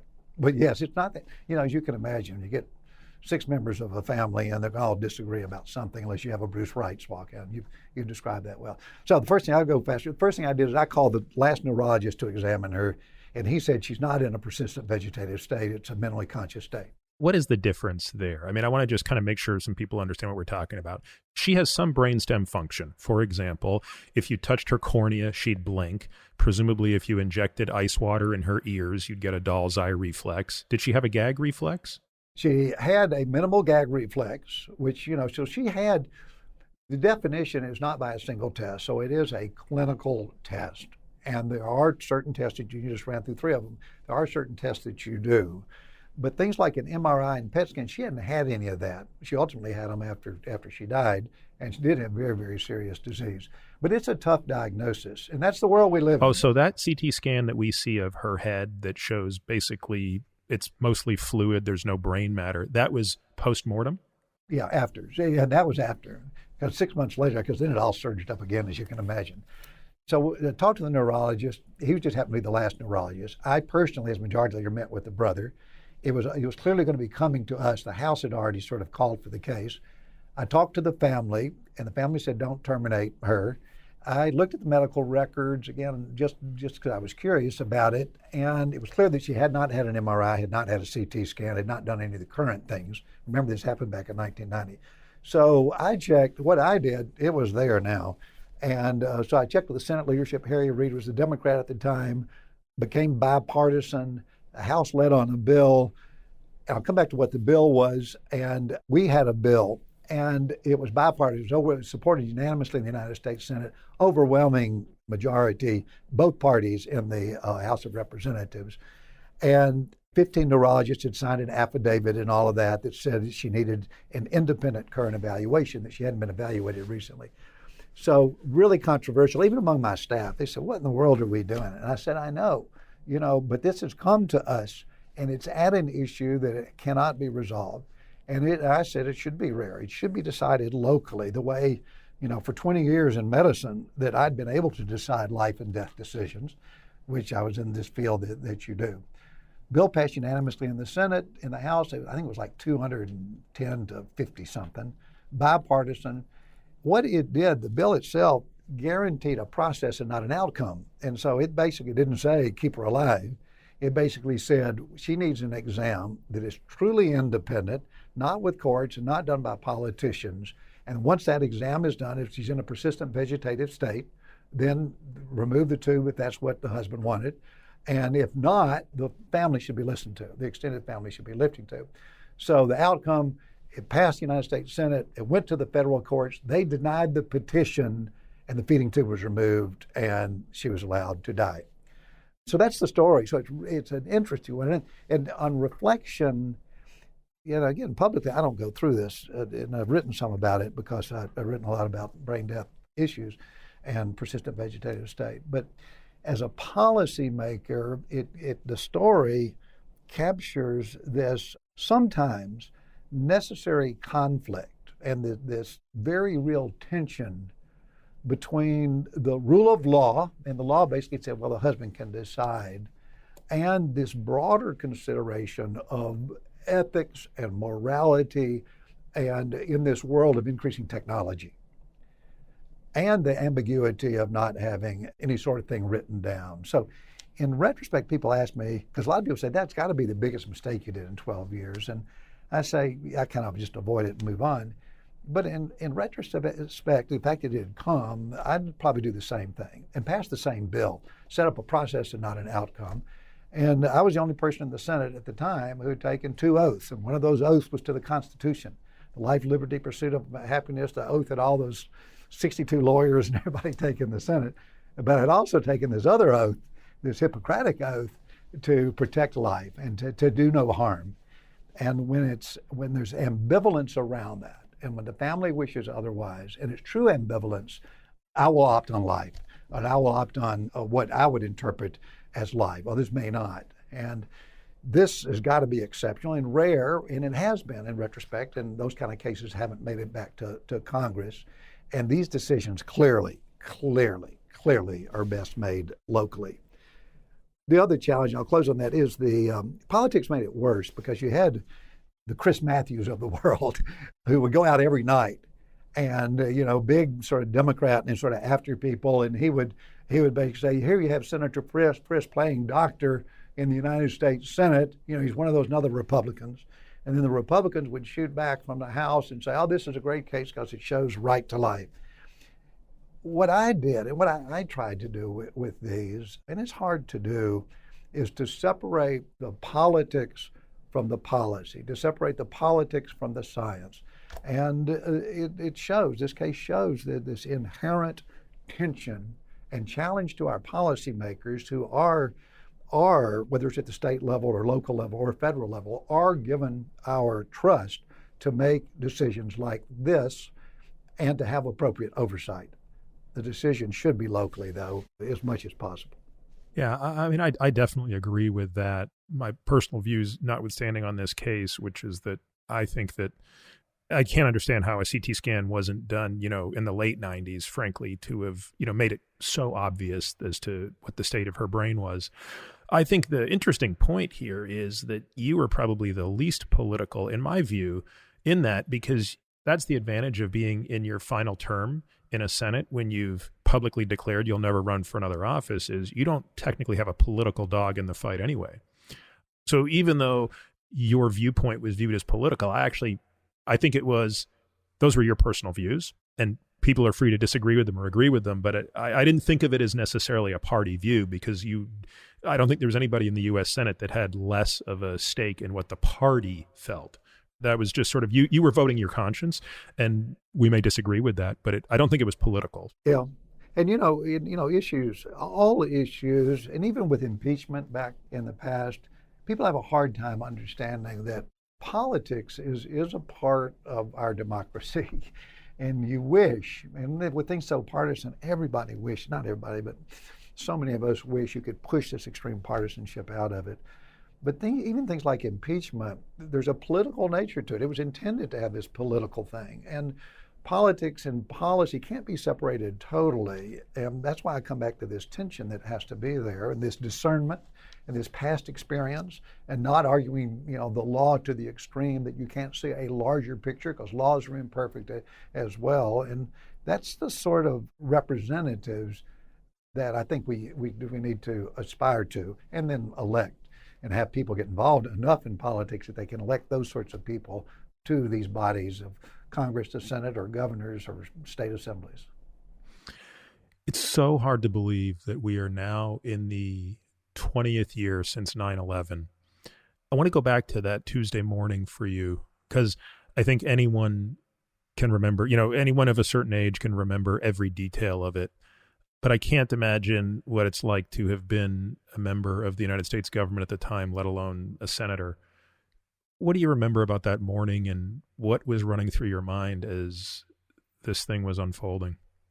I still have nightmares about it. We all have the anxiety like we feel with, COVID and other things, but the nightmares experience of having an assault that we have no idea how big it is, how deadly it can be, coupled with being in a position of having to make decisions at that point in time. You're a United States Senator.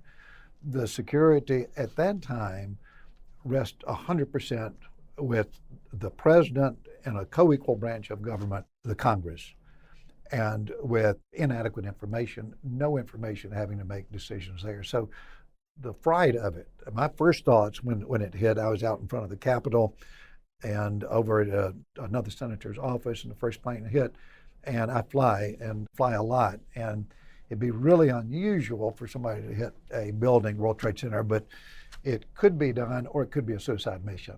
You even thought that during because when the first plane hit, I remember I was in the trauma bay at Hopkins, and I remember someone coming in and saying it, and I had just assumed it was like a Cessna had hit on a foggy day. Did you know that it was an actual passenger plane?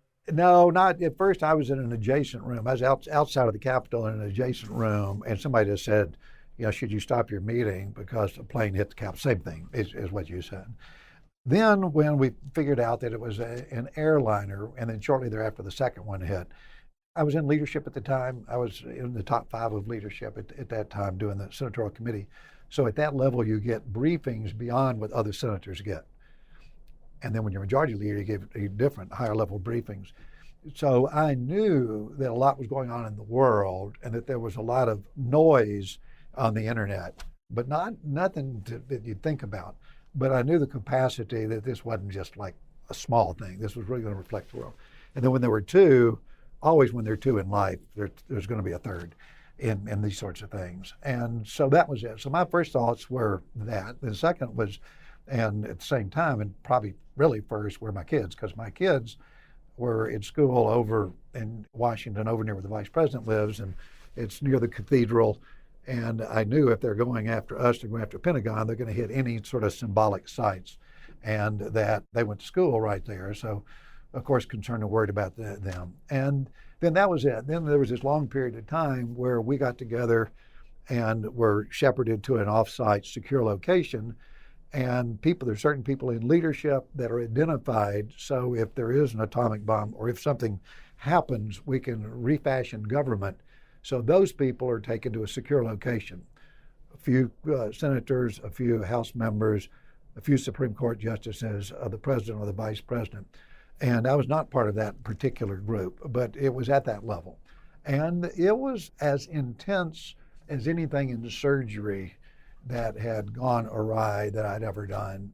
And I wouldn't panic there, but this world of not having any information, no intelligence, essentially no intelligence, and not knowing where it's coming from, and not knowing what was going to ensue over the next 12 hours. This is different than anything at the operating room, at the table. And there you're doing life and death things every day. This was different. Do you recall like what you went through over the next 2 or 3 days? Because I mean, I think back to it, and I've been thinking a lot about, as we approach the 20-year anniversary, the stuff I want to talk about with my daughter, who obviously was born after. And in some ways it feels like it was yesterday, because there are things about 9/11 I remember as though they literally happened a week ago. Like I remember exactly where I stood. I remember exactly what the TV looked like. I remember moments that evening because none of us left the hospital for 2 days. You still were in a state of, are there going to be people coming here? Do we need to be here? And then there are other things that are a total blur. So I can only imagine in your situation that's amplified, 100x. But do you also have sort of pockets of that period of time that are almost a blur, or does everything still sort of fit, nice and neatly and linearly into your recollection of the weeks that unfolded from that? Yeah, no, it's an interesting question. I think the difference was that we knew we had to act. And the first thing that we needed to do quickly, we didn't know if this was a single actor, a single state, a single group, a country, multiple countries, and we didn't have the intelligence. And so once we found out we didn't have the intelligence, which was pretty quick, we had to pretty much assume that we were going to all be taken out. And by us, it's not us, we don't matter, but it's the United States of America. So you go after New York, you go after Washington, D.C., you destroy the Congress, you find the president. So ours was how, in the first 6 hours, 8 hours, actually that night, how we could display to the world that this is terrible and unprecedented and has to be addressed. And so we said, how do you do that? So we all stayed at the Capitol. We went to the front steps of the Capitol, and this is the sort of thing that does bring Democrat and Republicans together. I mean, really closely together, and nothing else sort of matters. We're talking about the safety and security of our country and maybe existentially the future of our country. And so we went out, and I remember obviously the people you think are who are there, the leadership was there, of course, and the people were there, but the John Lewises of the world, spoke, and we displayed to the world that you can try to take us out, but you can't take us out. And I think that was really important. We did that after the anthrax attacks. Other attacks, we sort of did that, but I think it's really important to make that statement to the world to stand strong. And then it was once we knew we could reconstitute government, if something worse happened, it really was just sort of systematic of up and run. This is how much intelligence we have, making decisions. Should we hit? How fast we should hit? Should we hit it all? Coming back. If we hit, what's going to come at us next? So it was a busy time. And then I had family, as I said, that was always in the back of my mind, just being in Washington, D.C. One of the things that you said that really stands out to me is the amazing lack of partisanship that existed for a brief window of time following the attacks of 9/11. And obviously you could say, well, it was an external attack directed directly at the United States. But does it surprise you that a pandemic like COVID didn't have any of that effect of unifying the country? There was, I can't, at least politically, it doesn't seem to have done anything to have unified people. It's driven people further apart. And yet it's an enormous existential crisis. Do you think this is different because a pandemic is not a nation state and it doesn't affect the U.S. exclusively? I think when you can externalize your enemy or the assailant in some way brings people together. You got an image, you can create an image. They're out there, there's somebody, there's an embodiment of something that is external to you that you can project towards and receive sort of incoming on. When you have the virus itself, you don't have that because the virus is this cagey little thing that knows no borders, that is truly global, that does not discriminate at all. And there's no sort of externalization of it. There's no sort of setting it up and putting it on the table and saying, let's do it. I think the other big thing, and there's no reason to get into the politics of it, I think the leadership was different as well in our government. The communication was very different. And that, to me, has been the most disappointing when I look at the big assaults on our country that were on our soil here, whether it was anthrax with 14 or 15 people dying here and hit our Capitol, whether it is 9/11 and now the pandemic. My biggest disappointment has been the lack or maybe just a difference in the type of leadership that was demonstrated.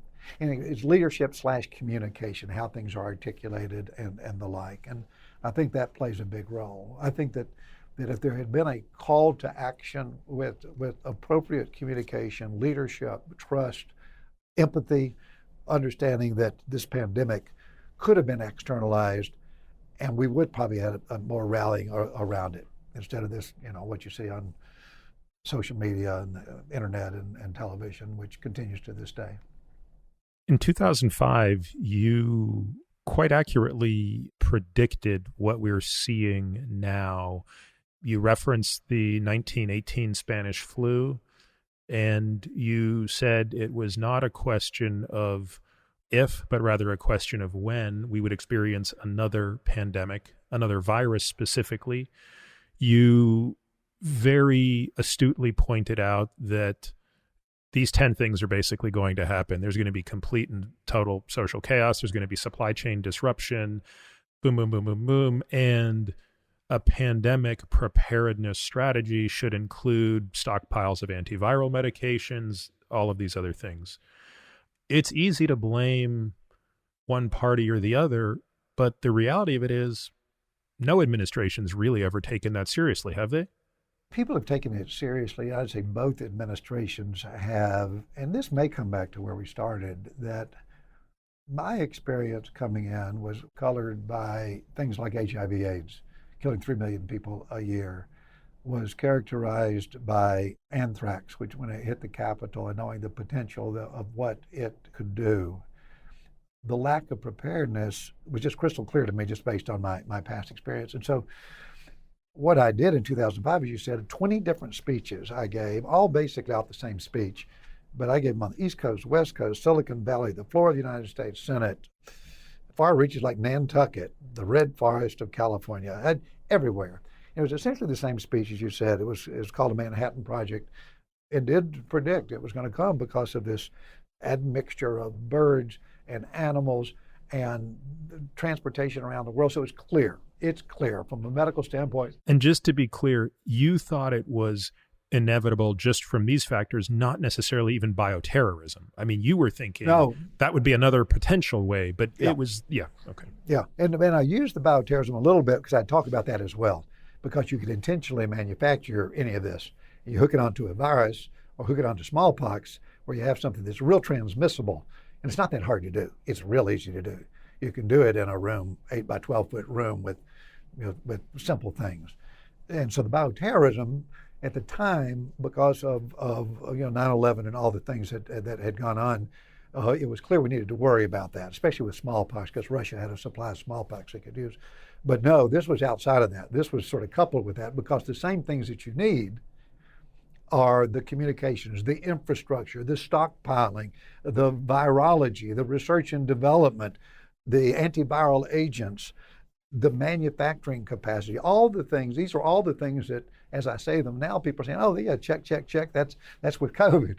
And the point is, and I called it a Manhattan Project in each of these speeches. And as I said on the floor of the United States Senate, I left the Senate the next year, and work has been done, and people have tried to do pieces of it, but nobody has really stayed on it. But the 6 proposals I testified before Lamar Alexander's committee about the next pandemic about 3 months ago, because right now is the time we have to talk about the next pandemic. There will be another pandemic, and will we be prepared? And we all know, and especially political people, that it's only the snake that's at your foot that you're scared of. Once the snake goes off in the trees, you just lose that sense of sort of urgency there. So from the scientific standpoint, I wasn't any great. We say this like I could say it. I wrote it down, and I wrote what we should do, and what we should do we didn't do, and therefore it's interesting to go back. My biggest fear is that you write that same talk and you give that same talk, or somebody does, and there's nothing done after that. And I don't think that'd be the case, but it's going to take a constituents and people saying this is an existential threat. This COVID thing is not a deadly virus. It's dead. I say that. That's my fear, right? Is we kind of, and you say this and it sounds horrible, but we dodged a bullet here. this virus is quite a wimpy virus relative to the Spanish flu or the Hong Kong flu or SARS-1 or MERS. And there's a sweet spot. Obviously, if a virus is so deadly that it basically knocks like if it's an Ebola virus, in many ways, those are less threatening because they kill people so quickly. But there's an inverted U shape of lethality, and SARS-CoV-2 is actually quite far to one side, which is it's so non-lethal that it's so contagious. But you take its lethality up one order of magnitude, it still wouldn't, especially if it has a long latency. It's a devastating virus. I mean, it kills tens of millions of people. And I think you're absolutely right about the snake at your feet. Like, there is a certain amount of political capital that probably exists now in 2021 to really say, okay, well, how much money is the government willing to spend to make sure that the next time this happens, we're not on our heels? Yeah, exactly. And it was funny with Lamar's committee. He ran the health committee, was chair of it, the health committee. And he took a lot of heat. I listened to it. I love not being there because I can sit there and listen to the hearing and give my testimony. But, half the people would say, Lamar, this is crazy, looking for the next pandemic, seeing what we should do. We've got a pandemic now. And he said, well, of course we do. And we're doing everything we can. But look what history has led us to. And, there are clearly things to do. But how you get people to stay on it and understand. And there's simple things. Infrastructure. Right now, things like vaccine distribution, which has been so challenging, that's the sort of thing, and public health infrastructure locally. There are fewer public health people on full-time payroll in our communities today, wherever you are right now, than there were 8 years ago. Public health people. Public health has been the stepchild of health and welfare and healing. That it's inverted now, and people appreciate it. But we're going to actually deliver on it, not just next year, and not just put more funding in it, but really do it over a period of time. And that's the challenge, and again, why getting people to these bodies and opening those bodies up to, whether it's more scientists, more thoughtful people getting other experiences from life, and having them participate in supporting them in those positions. So I want to kind of go back to just this broader topic of the political world we live in today versus the political world you entered and left, which is in some ways not that long ago, but yet seems like an awful long time ago, frankly. If you think about the historical arc of politics, which I frequently try to do and think back to the worst of times, and maybe this isn't so bad, but help me understand, you gauge your level of optimism for me in terms of this infrastructure, right? Which is the two-party system, the systems that are in place that have rewarded the extremes and punished the compromisers, the tools that amplify it, social media, cable news, all these other things that everybody can rattle off all the things that could be broken today. How optimistic are you that if we can both agree that where things are today is suboptimal, it's going to get better? Yeah, on my podcast, I ask people the optimism question a lot, and 90 out of 100 say they're optimistic about things. That's really interesting, and so I'm slowly going to answer it because I think you have to be really, really careful. First of all, I am optimistic, and again, it's my nature, and I tend to get involved in things that seem to be challenging, and I love just working with them and bringing people in, and things tend to work out pretty well. So I feel good about it. I think the next few years are going to be really difficult and probably not get a lot better and may get worse. I think if you look at structures that are contributing to it, we're going to figure it out. And I don't blame social media, but it's an accelerant. And the way, we are going to figure out in some way to curate social media in a way that still allows, freedom of expression and free speech, but where it can't be used in the negative ways, whether it's in partisanship or misinformation. I feel good about that. And part of it's in discussions with people in the sort of Facebook direct world and the Amazon world and the Google world and the Netflix world, it's going to take a little bit further, but I think we're going to get better there. When we get better, that will put us in much better stead, because if we're still on the curve of getting worse, and it may get worse in this world populism, it may get a little bit worse, but it will get better. And I'm optimistic about that. Leadership, I think, is going to take a while. I'll tell you just a real quick story. When I was in the Senate, things are partisan. Again, we don't want to idealize the past. But President Bush and President Clinton did not do this as much, but President Bush came in, and we were in sort of this, 9/11 sort of a world, but came in, and every other Friday would take 3 people from the Senate leadership, or 4, 2 Republicans, 2 Democrats, and from the House leadership, and every Friday do breakfast with them, quietly, no press, right off the Oval Office. And it was uncomfortable. You'd have I shouldn't mention any of the names, but you'd have the people who are the leaders around the table. And, people like Nancy Pelosi and President Bush sitting side by side for breakfast for an hour. There's a little bit of a tension there. But and this was before the Iraq War, and things got really complicated in so many ways. But for that period of time, things seemed to be so much better. Really uncomfortable, and I don't know if people have talked about that either. But what I say that and preface that because I do think if you have a president of the United States, President Obama didn't do it, and President Trump didn't do it.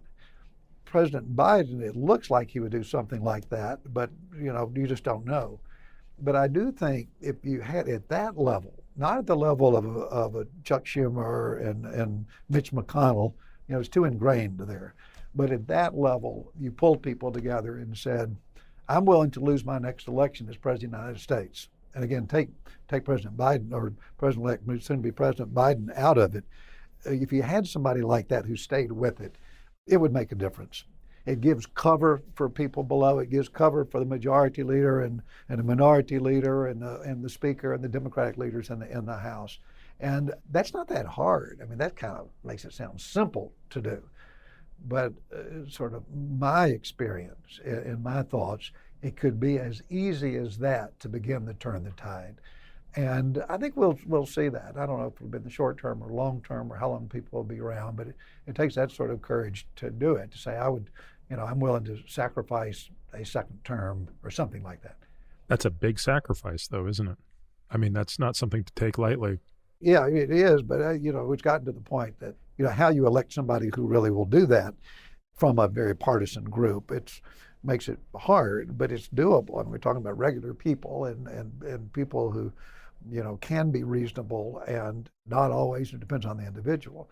But for those 2 reasons, I'm optimistic because I think it can be done. I think it probably will be done, and it can be done pretty quickly. I think there's a real call from people for this sort of bringing people together. It doesn't mean sacrifice your principles, and it doesn't mean sacrifice your party.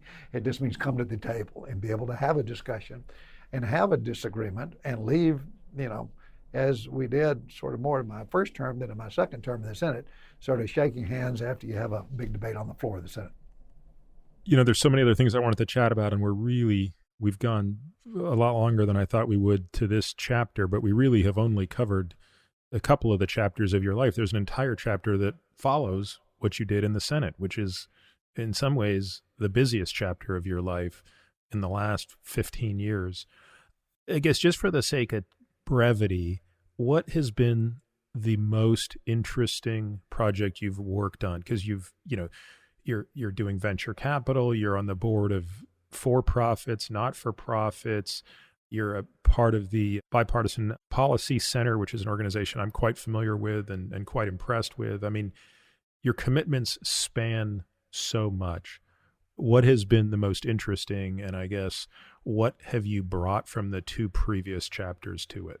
Yeah, that's a great question, because people, it's a little bit like they look at you probably. If you look at your past, they you've done different things and you've tried different things. And is there any sort of narrative or thematic that sort of goes through that? And For me, it goes back, I'm sure, to this whole image of healing and health and hope and all. And, it sounds a little bit gimmicky and all, but it does come back to that. In my mind, learning to be a doctor, sort of practicing in the transplant world, that was 10 years learning and 10 years delivering, and then 10 years or 12 years in politics, and then 10 years in sort of the private equity world, and then the last 5 years in venture capital.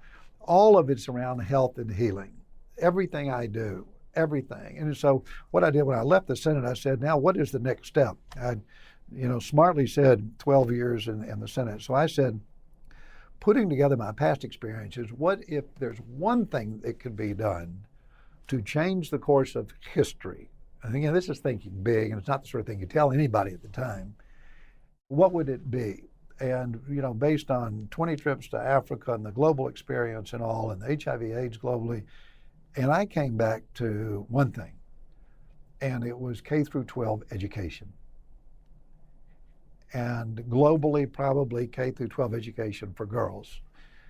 And if you're going to spend, a increment of time with my experiences, where would it be? So what I did is started a foundation. It's called State Collaborative on Reform of Education. It's by far the biggest in the state now. I started it, but got really smart people and good people, dedicated people to run it. And with that, it has had an impact where Tennessee has, for the last 10 years, shown dramatic improvement in K through 12 education and been recognized as such. So that is a little bit out of healthcare, but the nexus between health and education is so real. The health feeding into being better educated, the more educated, sort of the better health, it just feeds together, and I see it, and the data is good. So that's sort of the one big bucket that I made a conscious decision. If you look in the investing world, what I do is focus on mission-directed health service companies, not pharmaceutical companies, not molecules, not devices, not, all of that. And so I start around companies. I start companies and support companies that have a mission of taking people, usually vulnerable populations, and lifting them up. And the one that I'll just mention, because you asked for one, is one that kind of comes back to the things we've talked about, is palliative health care. In our country today, most people do not die the way they would want to die. Hospice, the last 7 days, 4 days, 3 days is really good in America, finally, after 50 years, is really good. But in this world of chronic disease, where people are living, and as you described so well in your talks, you push that downslope on the chronic disease and the aging out as far as you can. But at some point you come to those graphs that you draw, and you're going to bring things to a close in its chronic disease. So think of it, that last year of life, that last 8 months of life. And it's called palliative health care. In hospitals, traditionally, if you're at Vanderbilt or Stanford or Mass General or your local hospital of people listening today, you can get good palliative health care. But if you live 30 miles away or 50 miles away or 100 miles away, you can't. And you're sitting there with a chronic disease, you're going downhill, your family, if you have family local, that don't know what to do. And so what we did is create from scratch a company that focused and is now the largest palliative, non-hospice related palliative health in communities in the country. And it started with this full circle sort of thing. It started with when I mentioned that I had hundreds of people being referred to me back in those early transplant years, right over here at Vanderbilt. They were coming in, but I could only transplant one every 4 or 5 days. I didn't have enough donor hearts. So I had 50 or 60 people coming in who were going to die within 6 months, flying in, coming in, saying, we need a transplant. And I said, I don't have enough donor hearts. And so I had to learn how to take care of them, prolong their life, and getting the stuff right, the nutrition right, the exercise right, the mental health, the spiritual health right. All of a sudden they started living not just 6 months. They wouldn't come here if the doctor hadn't told them it was going to be 6 months, but they lived 8 months, 9 months, 12 months. So seeing that, and then I lost my mind and went to the Senate, and then I got out of the Senate, I came back, and we're still in the same place. Nobody had developed a palliative healthcare system for the last year, 8 months of life that looked at the spiritual, that looked at the mental, that looked at the nutritional, that looked at the exercise and sort of general acute care, medical care as well. And so that's sort of a good example of the sort of companies that I believe in. It ties things together. There are needs that are out there, and there are lots of other areas, like that out there. The area of the frail elderly today who don't need palliative care is doing another company right now, just a year old, because they've got social determinant, $35,000 of that cost plus $35,000 of medical cost, but nobody's put all that together to treat them holistically. So, those are the sort of examples that are exciting to me that are really no different than the innovation of the new ideas and the execution, which is most important, of doing a heart transplant and figuring out how to, some way figuring out that cardiac biopsy to determine inflammation and then developing a new drug like cyclosporin, which revolutionizes that field. It's doing it in the business world where you have access to capital, you can move fast, you're not slowed down by government. So it's pretty exciting. Bill, if ever there was a Renaissance man, you are that man. And I still think in many ways, I know you don't agree with the idea of term limits, and maybe that's not the answer, but there really is something to be said for having people in the government who haven't spent their entire lives in government. And I don't know, I think the trajectory of your career is very interesting, and maybe we'd all be better served if you were still in government, although I don't know that you'd still want to be in government. I can tell by the look on your face, you're probably glad you're not. Yeah, I'm just fine. Yeah. No, it's been a pleasure speaking with you today, and thanks for all your service. Oh, great. It's really a tremendous honor to be with you. And the stories we talked about, I really haven't told and discussed, but because of my huge respect for the nature of your podcast, it's a real honor to be with you. Thank you. Thank you for listening to this week's episode of The Drive. If you're interested in diving deeper into any topics we discuss, we've created a membership program that allows us to bring you more in-depth, exclusive content without relying on paid ads. It's our goal to ensure members get back much more than the price of the subscription. Now, to that end, membership benefits include a bunch of things. 1, totally kick-ass comprehensive podcast show notes that detail every topic, paper, person, thing we discuss on each episode. The word on the street is nobody's show notes rival these. Monthly AMA episodes or Ask Me Anything episodes, hearing these episodes completely. Access to our private podcast feed that allows you to hear everything without having to listen to spiels like this. The Qualies, which are a super short podcast that we release every Tuesday through Friday, highlighting the best questions, topics, and tactics discussed on previous episodes of The Drive. This is a great way to catch up on previous episodes without having to go back and necessarily listen to everyone. Steep discounts on products that I believe in, but for which I'm not getting paid to endorse. And a whole bunch of other benefits that we continue to trickle in as time goes on. If you want to learn more and access these member-only benefits, you can head over to peterattiamd.com/subscribe. You can find me on Twitter, Instagram, and Facebook, all with the ID Peter Attia MD. You can also leave us a review on Apple Podcasts or whatever podcast player you listen on. This podcast is for general informational purposes only and does not constitute the practice of medicine, nursing, or other professional healthcare services, including the giving of medical advice. No doctor-patient relationship is formed. The use of this information and the materials linked to this podcast is at the user's own risk. The content on this podcast is not intended to be a substitute for professional medical advice, diagnosis, or treatment. Users should not disregard or delay in obtaining medical advice from any medical condition they have, and they should seek the assistance of their healthcare professionals for any such conditions. Finally, I take conflicts of interest very seriously. For all of my disclosures and the companies I invest in or advise, please visit peterattiamd.com/about, where I keep an up-to-date and active list of such companies.